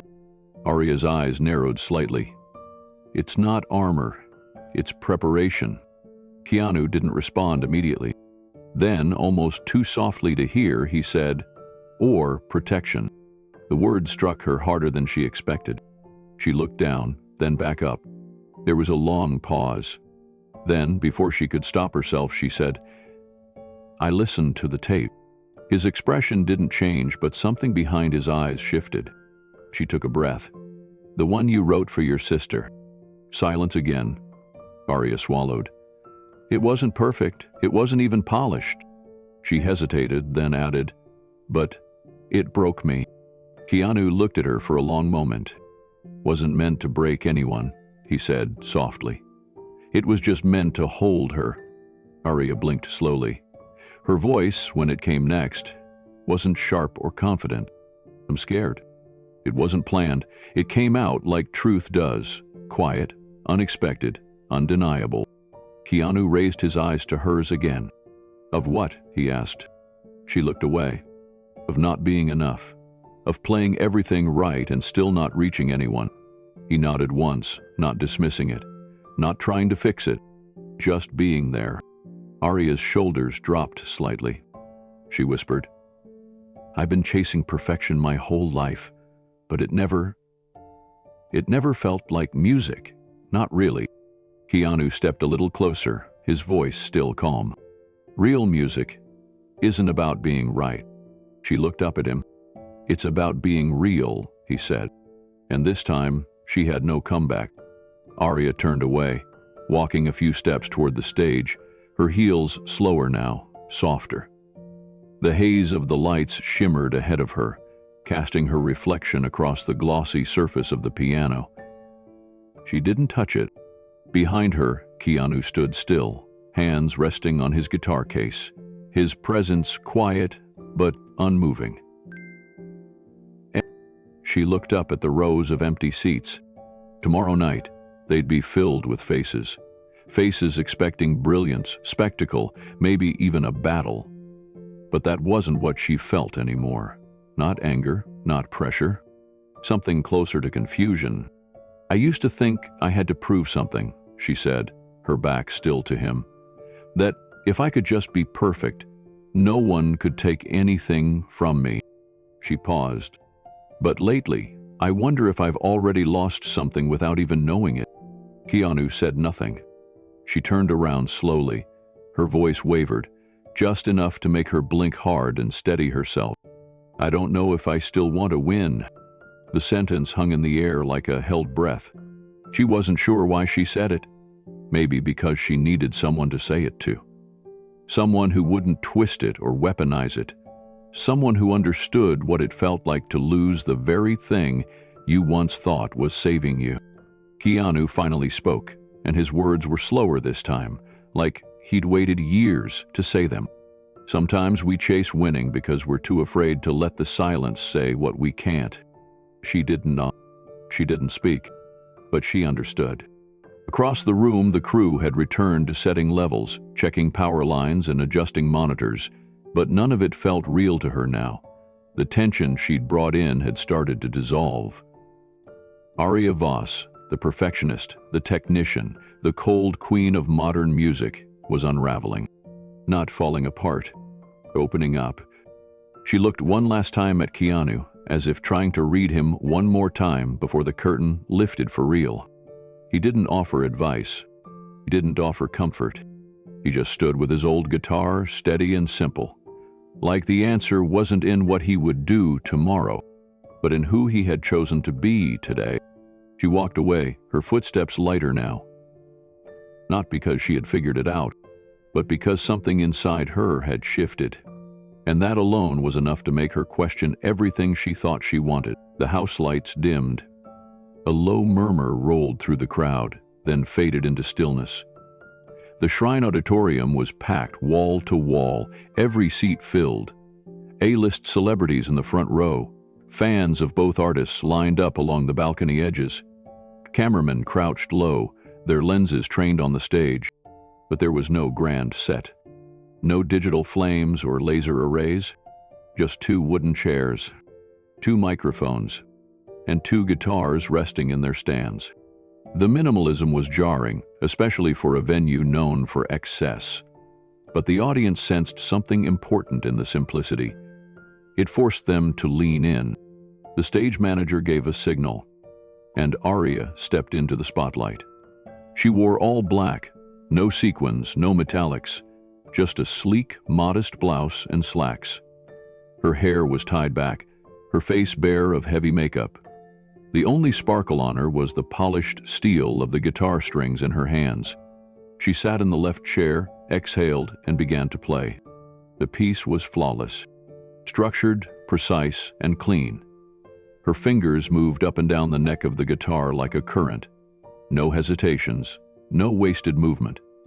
The notes rang out with clarity, each one folding into the next with mechanical grace. The crowd was spellbound. It wasn't showy. It was mastery. She finished with a soft harmonic and lowered her hands to her lap. The audience erupted. Thunderous applause, standing ovation from half the room. Aria nodded once, then turned toward the right side of the stage. Keanu stepped out slowly, carrying his guitar in one hand. He wore jeans, boots, and a gray shirt with sleeves rolled to the elbows. No jewelry, no branding, just a man with a worn guitar and a quiet face. He walked to his chair and sat. He didn't bow, didn't speak. He strummed once. The sound was soft, imperfect. Then again, a different chord. Then he began. The melody was slow, fragile. It didn't rise or demand attention. It simply existed. A lullaby, almost. A memory wrapped in sound. Keanu's fingers moved with a gentleness that defied the size of the stage. There were no dramatic flourishes, no technical fireworks, just a series of simple notes falling one after another like raindrops on a tin roof. A hush settled over the auditorium, so deep it was almost unnerving. He closed his eyes briefly, then sang. No microphone could have prepared the audience for that voice. It wasn't trained or polished. It wavered slightly, cracked at the edges. But it was real. It carried something deeper than sound. Grief, remembrance, love that never had time to bloom. The lyrics were few, and the melody never strayed far, but the weight behind every word felt immense. I held your name before you came. You never cried, but I heard you. If time had a voice, I think it would sound like you. He didn't name her, didn't mention the loss, but those who knew, those who remembered the headlines about Keanu's infant daughter, born still, understood exactly what this was. This wasn't a performance. It was a goodbye. One he had waited over 20 years to deliver. In the balcony, a woman pressed her hand to her mouth. In the back row, a teenager who had never heard of KC River leaned forward, eyes wide, frozen in place. An older couple in the third row held each other's hands. There were no phones out, no whispers, only breathing. The sound of people remembering what it meant to feel. Aria sat motionless beside him. Her hands rested in her lap, and her eyes stayed locked on his face. It was like watching someone open a letter written in a language only they could understand. She had played for stadiums. She had chased perfection until it bled. But this was something else entirely. The final chord hovered in the air. Keanu's hand stopped moving. He didn't bow. He didn't stand. He simply looked up, meeting the gaze of the crowd, as if to say, "That's all I have." And it was enough. The room stayed still. Then, slowly, a tear slid down Aria's cheek. Not for applause, not for show, but for something else entirely. Aria stepped toward him without looking at the crowd. Her hand moved instinctively to the second guitar resting beside the stage wall. She lifted it carefully, almost reverently, and sat back down in her chair. Keanu looked at her, not with surprise, but with something softer, a quiet understanding. She adjusted the strap, took a slow breath, and strummed once. Her first chord didn't match his last, but her second one did. They didn't speak. No words passed between them, but something was happening. An invisible thread, pulling two very different lives into the same key. Keanu began to play again, gently picking up the tail end of the melody he had just ended. Aria followed, layering in harmony. She wasn't leading, she wasn't competing. She was listening and answering. The crowd leaned in, silent. Their improvisation had no name, no pre-approved chart, no lighting cues, just two artists side by side, carving out something unrepeatable in real time. There was a moment when she hesitated, a run she could have performed, a technical flourish that would have dazzled. But she didn't take it. Instead, she matched his rhythm, matched his heart. Together, they created something that lived only in that moment. It wasn't polished. It wasn't perfect. It was alive. The final chords rang out in unison, slowly fading into the warmth of the room. Still no applause. Not yet. Keanu looked at her and nodded. She looked back, and for the first time all night, smiled. It wasn't for the crowd. It was for him, and for herself. The spotlight faded just slightly as the house lights remained low. The audience began to rise, one by one, row by row, without speaking. No roar, no cheers, just a long, thunderous standing ovation in silence. Because they all knew they hadn't witnessed a battle. They had witnessed a release. Aria stood again, lowered her guitar, and gave a single bow. Not to the audience, to him, to the man she had mocked, to the musician she had forgotten, and to the truth she had just learned how to play. The last chord dissolved into the quiet. No one in the audience moved. Keanu's hands rested lightly on the strings, his thumb still touching the final note, as if afraid that lifting it would shatter something fragile. Aria's fingers hovered over her fretboard, not pressing, not pulling, just still. The air inside the shrine auditorium didn't feel like a concert anymore. It felt like a cathedral, breathing, waiting. For nearly 10 seconds, no one clapped. Not because they didn't want to, but because they couldn't. The music had reached someplace sacred, and interrupting it too quickly would have felt like breaking glass. Then, slowly, one person stood. Then another, and another. The wave of applause began in silence. People rising to their feet with tears in their eyes, hands slowly coming together as if learning how to applaud again. It wasn't a roar. Not yet. It was reverence, recognition, gratitude for something they hadn't expected but desperately needed. Then the sound swelled, a standing ovation that rolled through the auditorium like thunder after lightning. But Keanu didn't bow. Neither did Aria. They remained seated, heads bowed slightly, guitars still resting against their legs. Not out of pride, but out of something deeper. Humility, gratitude, completion. The spotlight dimmed gently. No dramatic lights, no encore, just stillness. Eventually they stood together, walking quietly off stage with instruments in hand, passing the stagehands and crew with soft nods. No one stopped them, no one asked for anything. The moment had already said everything. Backstage, the corridor buzzed with muted awe. Even technicians who had worked the biggest acts in the world stood still as they passed. Aria set her guitar gently in its case, then turned to Keanu. He looked at her, the softest smile just beginning to form. She stepped closer. "You reminded me why I started," she said. Her voice was quiet, honest. Keanu tilted his head slightly. "And who I was before all this," she added. She looked down at her hands, flexing her fingers like they were just waking up. "For years, I played to be the best, to prove something, to earn it. And tonight," she looked up again, "tonight, I just played because I needed to." Keanu nodded once. The silence between them was full, not empty. Aria hesitated for a second, then took a deep breath. "I want to make something different now," she said. And this time, her voice trembled a little.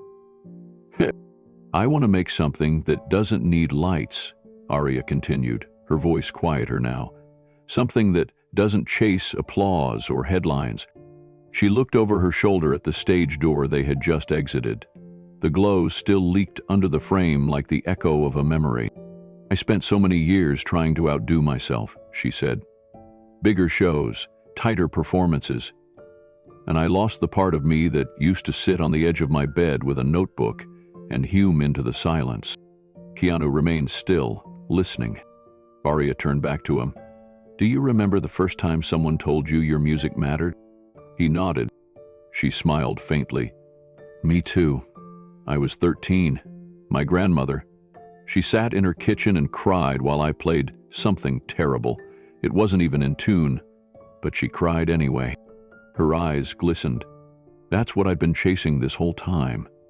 that feeling, that silence after, that stillness that wraps around you when someone hears what you meant, not just what you played.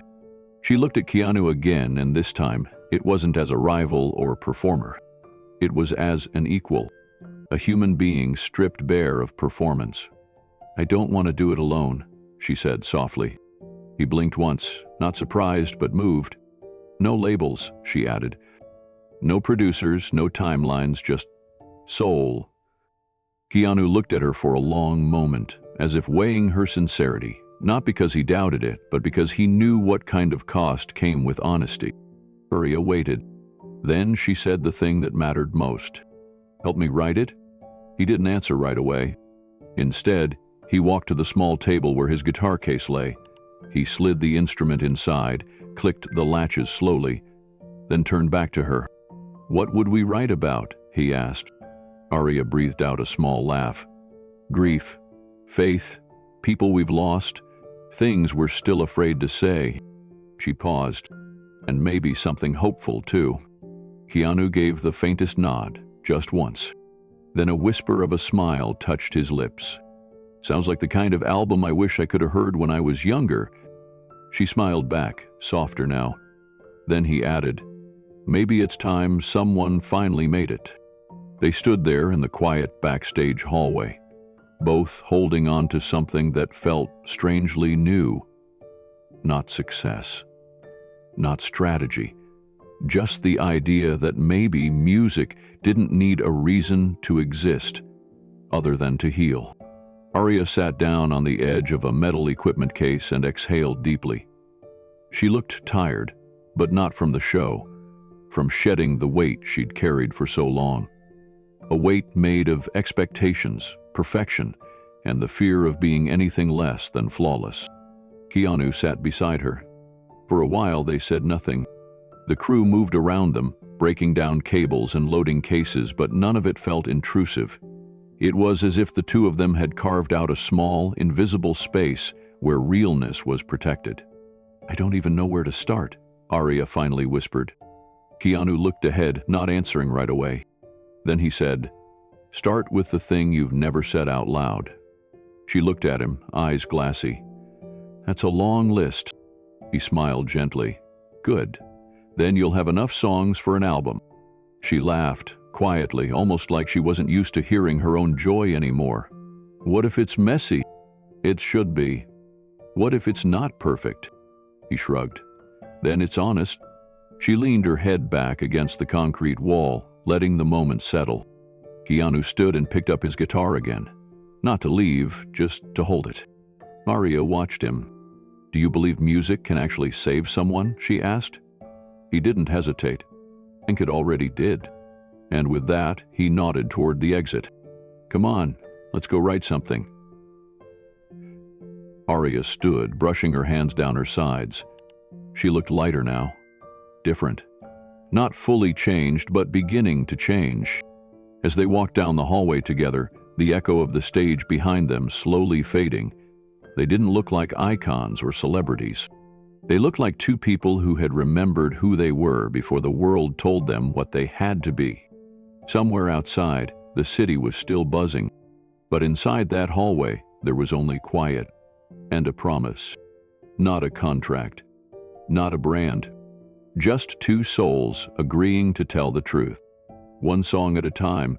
The podcast studio was nothing fancy, a small room tucked into a converted brick building in downtown Los Angeles.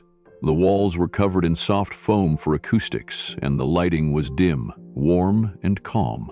The host, a former therapist turned storyteller named Jonah Myers, sat across from Keanu and Aria with a notepad in front of him, though he hardly looked at it.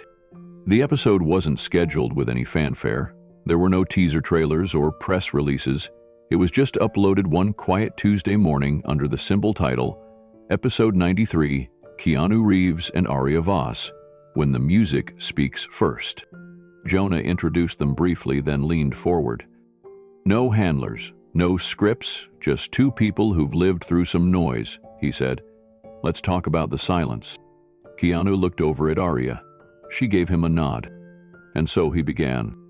He talked slowly, not as someone giving a revelation, but as someone offering a truth he'd kept folded inside for years. "I used to play under the name KC River," Keanu said. He didn't add drama, just stated it like letting go of a stone. He continued, describing the nights in Toronto, the cigarette smoke in basement cafes, the cold walk home with sore fingers and a heart half emptied by grief and half filled by melody. He spoke of River Phoenix, of the daughter he never held long enough. "I stopped playing because silence felt safer," he said, "but silence became its own kind of grief." Aria listened with her hands folded in her lap. When it was her turn, she spoke about the cost of ego, how perfectionism became her identity and applause became her only oxygen.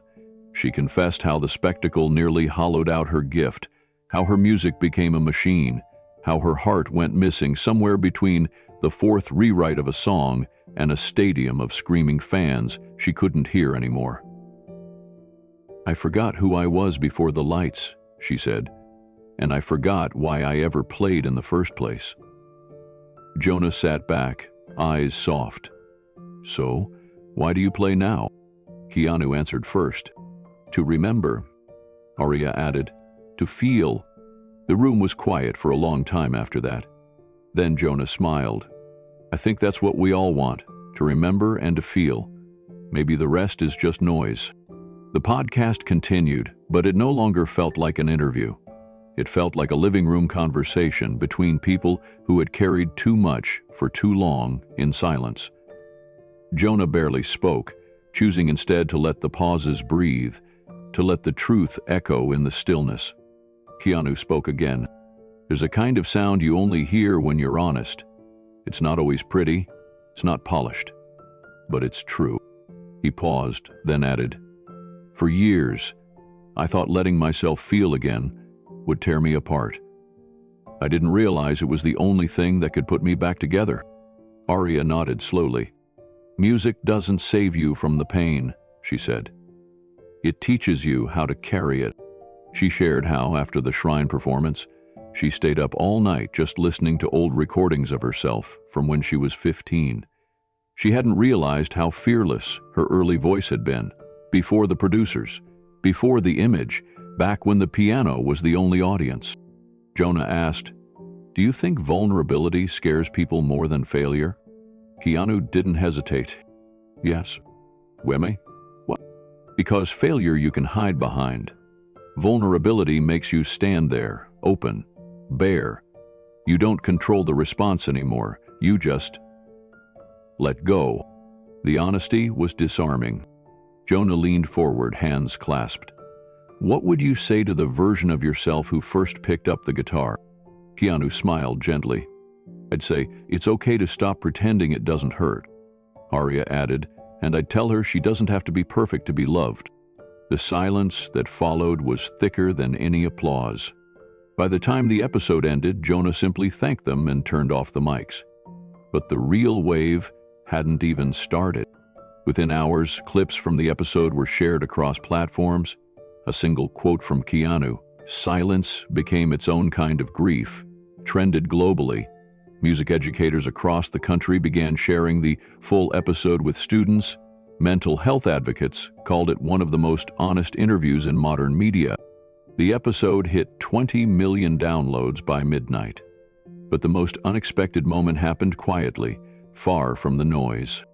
In a small town in Indiana, a girl named Lucy posted a video to TikTok.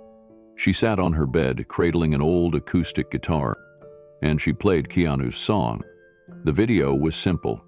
No makeup, no filters.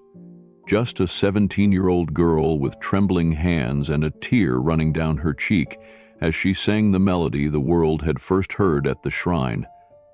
Her voice cracked on the second line, and she missed a chord on the bridge.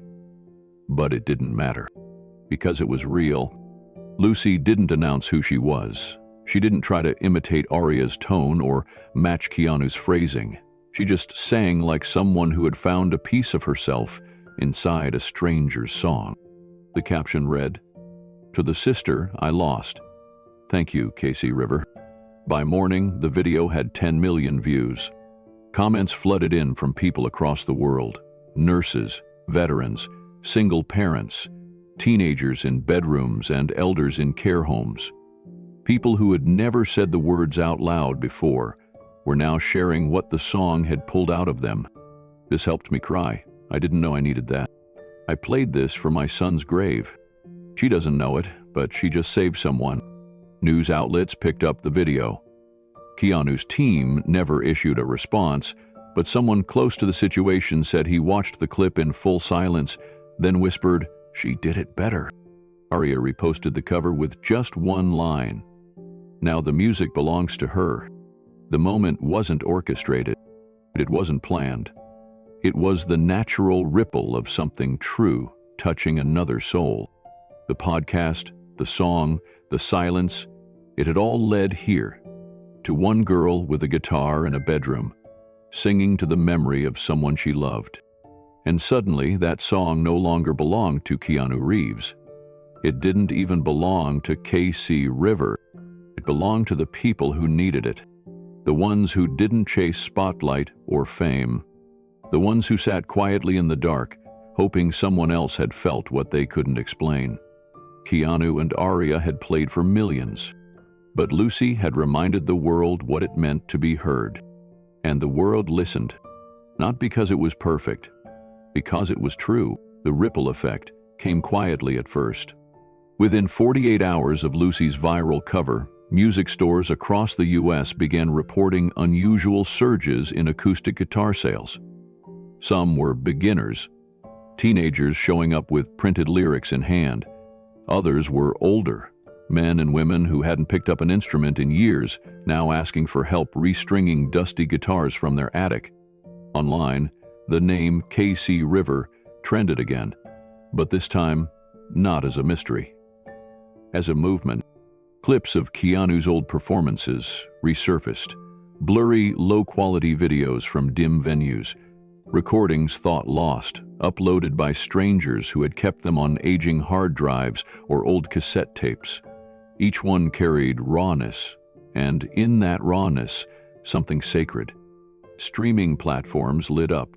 Keanu's name wasn't even attached officially to most of the recordings, but fans knew, and they shared them with reverence. Not like pop singles, but like artifacts. Even music critics who once dismissed simple folk compositions began changing their tone. One headline read, "When a whisper is louder than an anthem."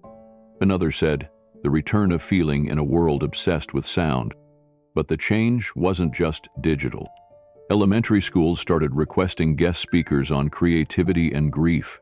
Some even reached out to Keanu directly, asking if he'd talk to students about music as a way through sadness, not as performance, not for applause, but as a kind of emotional survival.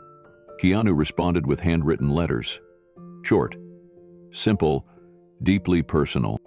He didn't do lectures, but he offered to listen. He met with students in small groups, off camera, no media allowed. Just a circle of kids, a guitar, and a man who understood how much it meant to be heard when words weren't enough. Meanwhile, Aria's fan base shifted overnight. Once known for power vocals and technical perfection, she began posting stripped-down songs to her personal channel, just her and a piano. No edits, no echo, no choreography. And people responded, not with the frenzy of pop fandom, but with gratitude. Messages poured in from people who said her new sound helped them sleep, or cry, or simply feel again. The transformation wasn't just in her music. It was in her presence. She wasn't a product anymore. She was a person, and she was finally being seen. Keanu and Aria had no intention of turning their moment into a brand, but something bigger than them was already forming. It started with a conversation during a quiet breakfast in a small cafe in Topanga Canyon. No cameras, just the two of them, a window fogged by morning air and matching notebooks open on the table between them. "What if we made a space for kids like Lucy?" Aria asked. Keanu looked up. "Not for performance," she added, "not for competition. Just a space to breathe, to make something, to feel. He nodded slowly, and Still Strings was born. The foundation launched quietly. No press conference, no campaign video, just a small page on a shared website. A mission written in plain language. Still Strings exists to give instruments and safe spaces to children navigating grief, trauma, or silence. Because music doesn't heal everything, but it helps carry what hurts. Within days, donations poured in. Retired musicians offered lessons. Therapists volunteered to partner. Luthiers donated handmade guitars. A small church in Montana mailed in 10 ukuleles with a note. "We've seen pain, we've seen healing, we believe in this." They didn't want the program to feel corporate, so they kept it local, community-based. Real. By the end of the first month, Still Strings had opened 6 trial chapters, one in Indiana, where Lucy lived, one in Toronto, where Casey River first played, one in New Orleans, one in Oakland, one in rural Mississippi, and one in a small Texas border town where a school counselor had written, "We have nothing but a few kids and a lot of pain. Can you help?" Keanu went to each location quietly, no media, just him and Maria. Sometimes he played, sometimes he just sat and listened. Aria did the same, not as a celebrity, but as someone learning how to be human again. At every stop, kids would ask the same thing. "How do I know if my music is good enough?" And Keanu always answered the same way. "If it's honest, it already is." Still Strings didn't aim to make stars. It aimed to make space. And in that space, the next Lucy was already strumming. Somewhere in a room with bad lighting, loose strings, and too much emotion. Right where healing begins. One afternoon back in Los Angeles, Keanu returned home to find a small, unmarked package waiting on his front porch. No return address, just his name handwritten in blue ink across the top. The box was light, carefully wrapped, taped at the corners with the kind of care people reserve for something they don't quite understand but know matters. He brought it inside and set it on the kitchen counter. There was no rush to open it. He stood there for a moment, hands resting flat on either side of the box, breathing slowly. Then he peeled back the tape. Inside was a music box, faded cherry wood, slightly scuffed along the sides, a tiny brass key still tucked in the back. His breath caught. He knew it instantly. It had belonged to his daughter. It had been lost during the move years ago, when grief was too big to notice small things going missing. But here it was again, returned by a stranger who must have seen the show or heard the podcast, or felt something that told them this didn't belong to anyone else. There was a note folded inside the lid. It read, "I bought this at a collector's auction 10 years ago. Didn't know the story then. I do now. It's not mine to keep. No name, no signature, just the truth." Keanu stood in the quiet, turning the key slowly until it clicked. Then he opened the lid. A delicate melody spilled into the room, soft and imperfect from years of wear. The tiny mechanism wavered, but the tune was unmistakable. It was the lullaby he had played once on his guitar, long before anyone knew his name, long before he stopped singing altogether. The same melody he had played at the shrine. He sat down at the table and let it play. No cameras, no interviews, just him, and the sound of something he thought he'd lost coming back home. Outside, the world kept spinning. More children found instruments, more teachers joined the cause, more strangers shared covers of songs they had only just discovered. But in that small room, nothing else mattered. Only the music. And the silence after. They didn't call it a tour at first. It started with a small invitation from a women's shelter in Minneapolis that had seen the Still Strings project online. Would Keanu and Aria consider visiting? No press, no crowd, just music. They said yes. And that night, in a chapel with 30 folding chairs and a dozen flickering candles, the two sat side by side and played for women who had lost nearly everything and were trying to build something again. Keanu opened with a simple instrumental piece. Aria sang afterward, her voice raw and stripped bare. By the third song, 3 women in the back row were holding hands. By the fourth, someone was quietly crying. And by the end of the night, the room was singing together, off-key, out of rhythm, but perfectly united.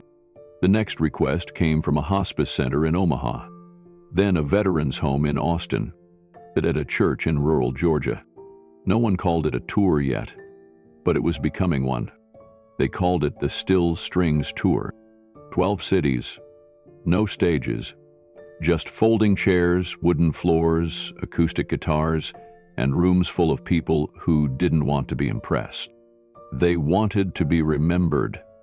Keanu and Aria refused to bring production teams.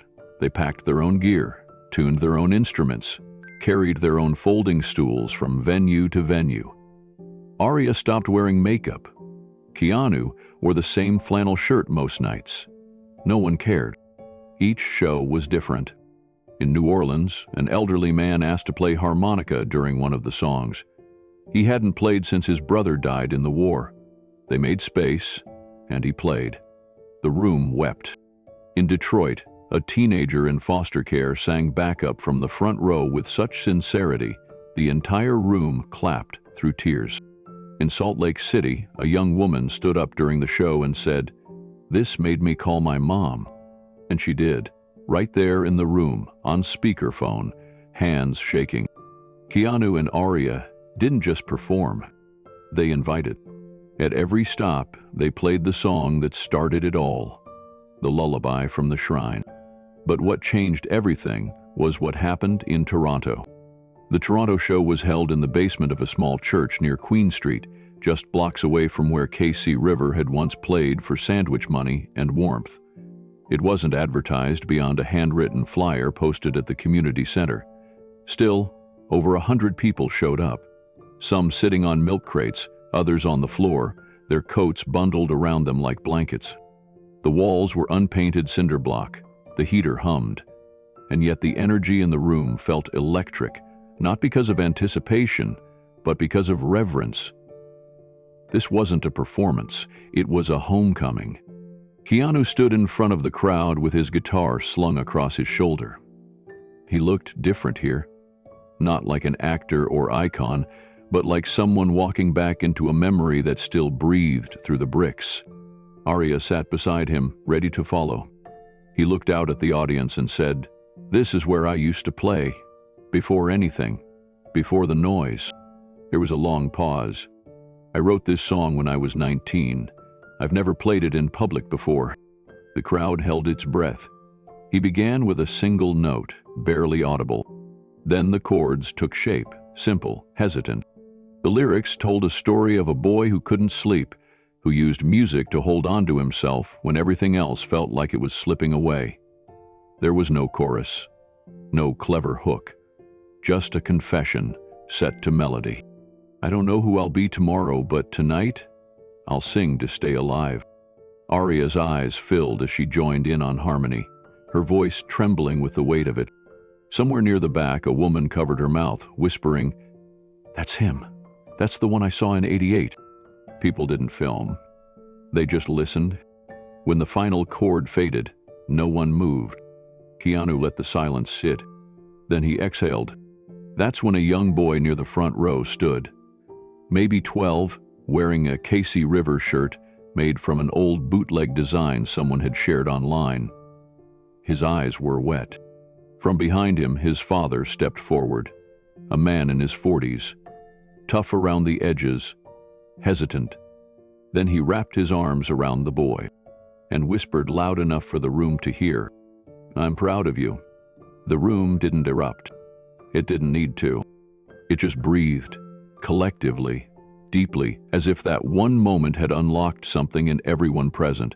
100 silent stories now had permission to speak, even if only in tears, glances, or hands reaching across pews. Keanu set down his guitar and stepped off the makeshift platform. He didn't say a word, just walked toward the boy and his father. He gave the man a quiet nod. then gently patted the boy's shoulder. No speeches, no spotlight, just presence. Aria stood, wiping her eyes. She stepped to the side of the crowd, resting her hand on the piano she hadn't played that night. It wasn't needed. The song had already been sung. After the show, no one rushed to leave. People lingered. They talked in whispers, hugged strangers, and shared memories they hadn't said out loud in years. A woman gave Keanu a wrinkled photograph of her late brother, saying he would have loved this music. A young girl gave Aria a notebook filled with poems she'd never shown anyone until now. That night, the Still Strings tour wasn't just a cultural moment. It became something sacred, a movement that traveled not through charts or headlines, but heart to heart, story to story. News outlets tried to cover it, but every time they used words like celebrity or comeback, people pushed back. Because it wasn't about fame. It was about healing. In 12 cities across North America, the tour left behind no merchandise booths or autographs, only echoes. Lives gently shifted back into rhythm. Veterans started writing lyrics. Teenagers started forgiving parents. Fathers, like the one in Toronto, went home and said things they'd waited too long to say. The next morning, a local reporter asked Keanu if he would ever record the song he played in Toronto. He smiled, shrugged, and said, "Maybe," but then added, "I think it belongs to the people now." Aria nodded beside him, and as they left the venue hand in hand, not as a couple, but as kindred souls, the sun began to rise over the skyline. It wasn't flashy, it wasn't loud, but it was bright. And it was enough. The album arrived with no fanfare. No billboards, no press tour, no pre-release singles. Just a quiet drop on a Wednesday morning under the simple title, Mirrors and Ashes. The artist, Aria Voss. But the liner notes told a fuller story. Every track was marked, written by A. Voss and K.C. River. No one questioned who that was anymore. The cover art was a single black and white photograph. Aria sitting on the edge of an old wooden stage, barefoot, guitar across her lap, head bowed in stillness. In the background, barely visible, Keanu sat behind her in shadow, strumming a chord that could almost be heard just from the image. The album had 12 songs, each one stripped down to the bone. No layered synths, no auto-tuned choruses, just acoustic instruments, room mic ambiance, and lyrics that sounded like pages from a journal soaked in truth. The opening track, Ashes on the Floor, was about Aria's fear of losing herself in perfection. The third track, What We Never Said, was written after a conversation with a hospice nurse in Omaha. And track 8, The Folded Note, came from a real letter Keanu had found in his jacket, written by River years ago. But it was track 11 that stopped the world. Titled simply Unlisted, it had no credited vocals. Just a voice, familiar, weathered, singing into a single mic with the sound of birds chirping faintly outside the window. The lyrics were few, but one line caught fire. What I buried didn't die. It waited. That lyric made its way across continents, tattooed on arms, painted on murals in Chicago, Manila, Berlin. Schools printed it on music room doors. Prison choirs sang it in concrete walls. Fans knew it was Keanu. He never confirmed it. He didn't have to, because the voice wasn't asking to be believed. It was asking to be felt. And it was. Mirrors and Ashes climbed to the top of every major chart within 72 hours. Critics called it the most human thing Aria Voss has ever made. Fans called it medicine. But Aria? She just called it the beginning. In interviews, Aria kept things simple. When asked about the album, she said, "It's not a comeback, it's a confession." When asked about Keanu, she smiled and said, "He gave me silence, and in that silence, I finally found a song."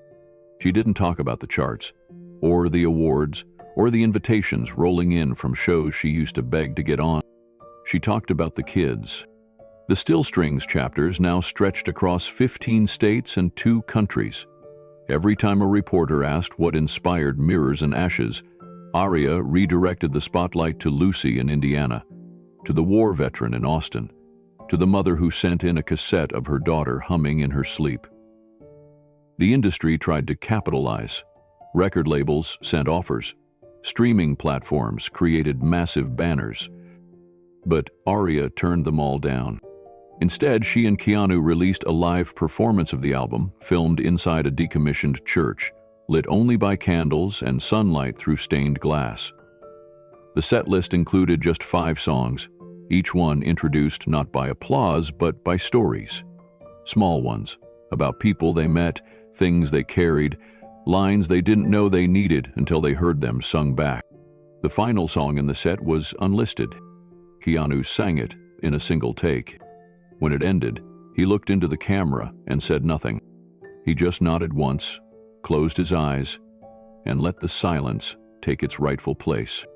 That moment, shared by millions, became a symbol, not of celebrity, but of stillness. The album continued to grow, but not in the usual way. It was passed between friends, played at funerals. He whispered to sleeping children, taught in high school poetry classes, written into eulogies. A reverend in Montana described it best. This isn't an album, it's a prayer that doesn't ask for anything. It just sits with you. Meanwhile, Keanu kept his life quiet. He spent most mornings in the cabin, tuning the same guitar, writing lines that might never become songs. But the world was listening now, not just to what he played, to what he didn't say. And sometimes, that was louder than any lyric. One evening, just as dusk was settling over the canyon and the last amber rays slipped behind the hills, Keanu sat outside his cabin with a cup of tea in one hand and his guitar resting against his knee. The wind was soft. A few birds called out in the distance. Everything felt still, like the earth itself had paused to breathe. His phone buzzed quietly on the table beside him. A number appeared. He knew it immediately. He picked it up, hesitated for a moment, then answered. There was no hello on the other end, just a long breath. Then, softly, Kim's voice. I heard your soul last night. The words hit him like a wave. He didn't speak at first. He just let the silence carry the weight of it. Kim continued, her voice steady but trembling. I didn't know you were still carrying all that, and I didn't know how much I needed to hear it. He swallowed hard. Neither of them had spoken about the old days in years, about the sickness, the pain, the helplessness. But last night, she had listened to the whole album in one sitting, alone in her living room with the lights off. I cried during the 5th song, she said, but I didn't feel sad. I felt seen. Keanu let out a long breath. I didn't think anyone would recognize me in it. I didn't recognize the sound, Kim said, but I recognized the ache. He smiled. That small, tired smile only siblings share after years of unsaid things. I thought it was gone, he whispered. Kim replied gently. It never left. You just stopped letting it speak. A pause. Then she added, Thank you for letting it speak again, for all of us. They didn't say much more. They didn't need to, because for the first time in decades, the music had done the talking, and someone he loved had heard it, not as a performance, but as the quiet return of someone she thought she'd lost. When the call ended, Keanu sat still for a long time. The cup of tea cooled beside him. The guitar stayed untouched. But the silence around him wasn't empty anymore. It was whole. No posters, no press releases, no hint to the outside world. Just a quiet invitation sent out to a small list of names. Children from trauma centers, youth shelters, music schools, and Still Strings chapters across the country. The location, Red Rocks Amphitheater. The time, sunset. They arrived by the busload, most not knowing why or what to expect. Some clutched notebooks, others held cheap guitars with frayed strings. A few wore handmade shirts that read KC, River Lives, drawn in marker. Most of them had never been to a real concert. They were led through the canyons as the sun dipped low and the stone walls blushed with fading light. No vendors, no security barricades, just volunteers from Still Strings guiding them to the seats carved into the mountain itself. And then, without fanfare, a single spotlight flicked on. No intro, no host, just two figures walking across the stage. Keanu and Aria. She wore jeans and a long sweater. He wore the same flannel he'd worn at the first Still Strings show. Each of them carried one guitar. No band, no microphones, just raw wood and worn strings. They sat on mismatched stools and waited for the wind to settle. Then Keanu spoke, only loud enough for those closest to hear. "We wrote something last night," he said. "It's not finished, but neither are we." Aria added, "It's called No More Hiding." And then they began to play. It wasn't flawless. There were pauses, hesitations, looks exchanged between them like questions being answered mid-song. But the melody moved with purpose, simple, open chords, a rhythm that felt like walking into the truth barefoot. The lyrics floated gently across the canyon. "I wore silence like a shield, thought it made me strong. Build a wall of perfect lines, but the feeling was gone. Then I heard a whisper from the place I'd buried pain. You don't need a spotlight, you just need a name." Somewhere in the front row, a boy wiped his eyes. In the back, two teenage girls held hands, their fingers trembling with something unspoken. No one cheered. No one needed to. The canyon listened, and the echo carried what words couldn't. As the song continued, Keanu's voice blended with Aria's in a way that didn't sound rehearsed. It sounded remembered, like two people returning to something they never meant to leave behind. Their harmony wasn't perfect. It wavered in moments, cracked in others, but it held. No more hiding in the noise. No more silence in my name. I don't need to be remembered, just heard once, without shame. The final verse faded into guitar only. Keanu strummed low and slow, while Aria picked a few high notes above it. Their eyes were closed. The canyon air grew still. And then came the last line. But they didn't sing it. They played it, letting the instruments speak the closing truth in a way lyrics couldn't. Each string rang out into the open air, echoing against the stone. The silence that followed wasn't empty. It was holy. Everyone in the amphitheater knew it. No one clapped. No one stood. They just breathed together, every chest rising and falling at its own pace, sharing something weightless and heavy all at once. Keanu finally looked up. A few rows back, a girl was mouthing the lyrics silently, hand on her chest. Another boy sat hugging a guitar case, his eyes closed and lips moving as if whispering a prayer. Aria whispered to Keanu, "We don't need to record it." He nodded. It was meant for tonight. They stood slowly, gently setting their guitars down on the stools. Keanu bowed his head, not toward the crowd, but toward the canyon itself. Aria followed. It wasn't a performance they were ending. It was a release. As they walked off stage, the light above dimmed and the color of twilight took over the stone around them. Some kids cried quietly. Others just sat, unsure if it was over, unsure if they even wanted it to be. Behind them, tucked near the side of the stage, a teenager named Roman was recording on his phone. He hadn't meant to. He just couldn't help it. His dad had driven 18 hours to get him there, saying, "Maybe this will help you speak again." Roman hadn't spoken in months. But that night, he hummed the melody the whole ride home.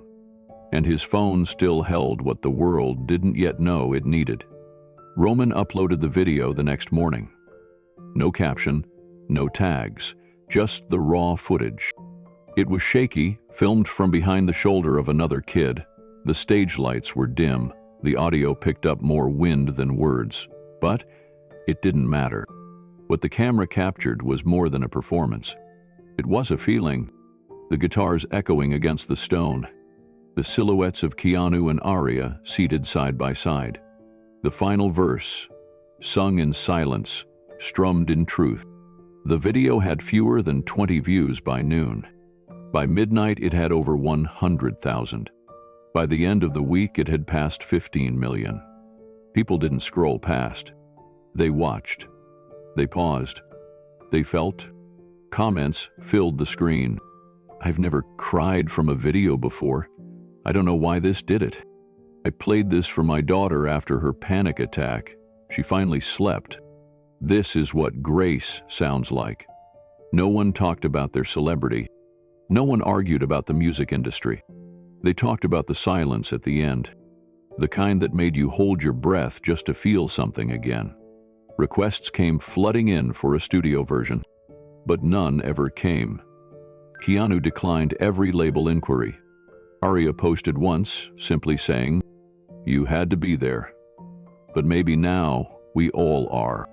The performance was never repeated, but it didn't need to be, because what happened at Red Rocks had become legend, not in the way magazines write it, but in the way stories pass between people when they need hope more than noise. One teacher played it for her 6th grade music class before asking her students to write a song about something they'd never said. A mother in Vermont played it during her daughter's baptism. A hospice nurse in Ireland played it on loop in the final hour of a patient's life. And in the comments of the video, buried beneath thousands of voices, Roman left one quiet line. "I spoke again today." The fire crackled softly in the stone hearth of the cabin, casting flickers of orange across the worn pages of Keanu's leather-bound journal. He sat cross-legged on the floor, back against the couch, the guitar resting beside him. The space was still. Outside, the trees whispered, the canyon quiet beneath the stars. He dipped the pen into ink and wrote slowly, carefully, like each word carried its own weight. "We're not here to be stars, we're here to bring light." He paused, reading it back, then wrote the next line.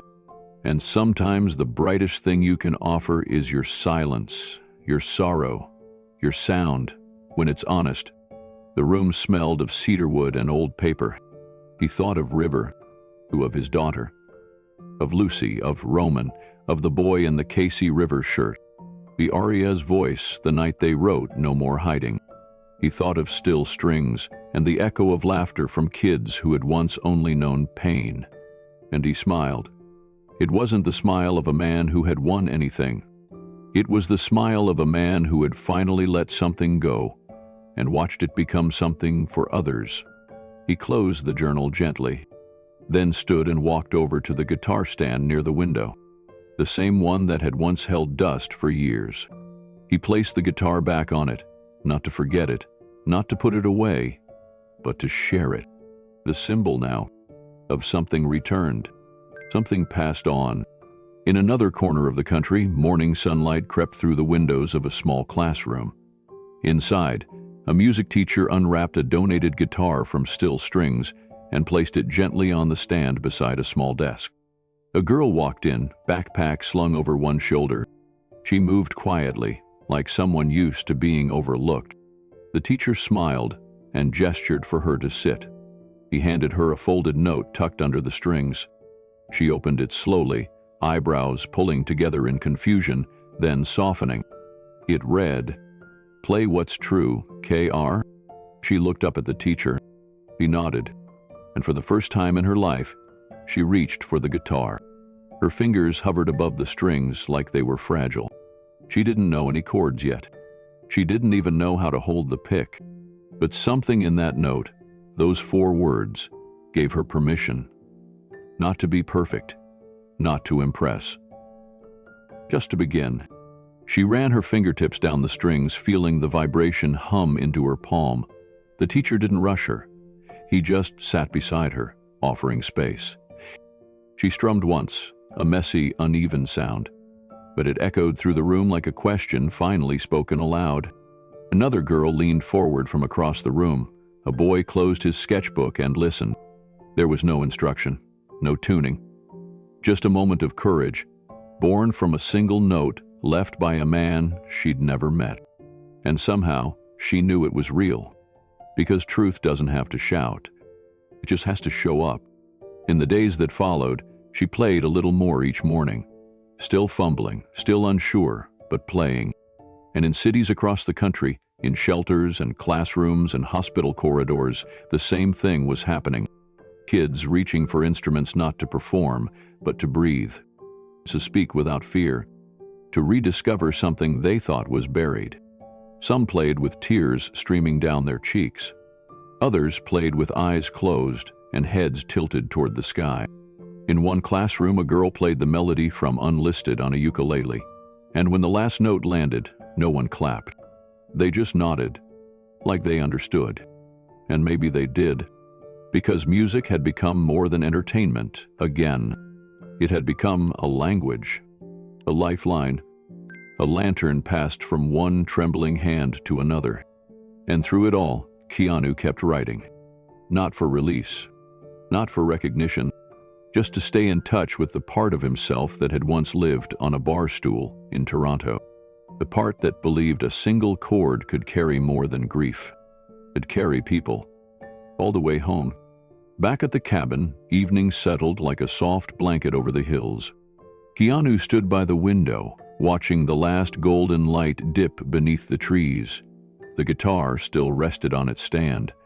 A candle flickered on the table. The journal lay open, waiting for its next line. He didn't rush to fill it. Instead, he leaned against the frame of the window, arms crossed loosely, gaze distant. There was nothing to prove anymore. No spotlight to chase, no silence to fear.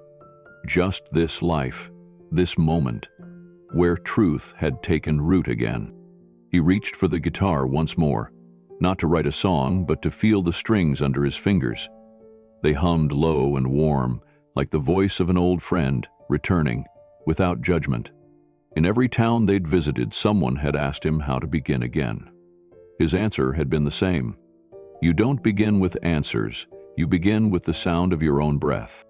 That's what Still Strings had become. A place to breathe, a place to begin. Far from charts and cameras, closer to soul. As night fell fully across the canyon, Keanu played a soft progression. Just 4 chords. Nothing planned, nothing titled, just something honest. And somewhere else, in some corner of the world, a girl was doing the same. A boy, too. A veteran with trembling hands. A mother humming along to ease her pain. A young man in a hospital bed, listening with his eyes closed. It had never been about fame. It had always been about connection. One voice reaching through the dark and saying, "I'm here. Are you?" And now, deeper than any sound Keanu had ever known, that message echoed everywhere. Because he hadn't just picked up a guitar. He had passed it on, and the world, once full of noise, had finally made room for the music that mattered.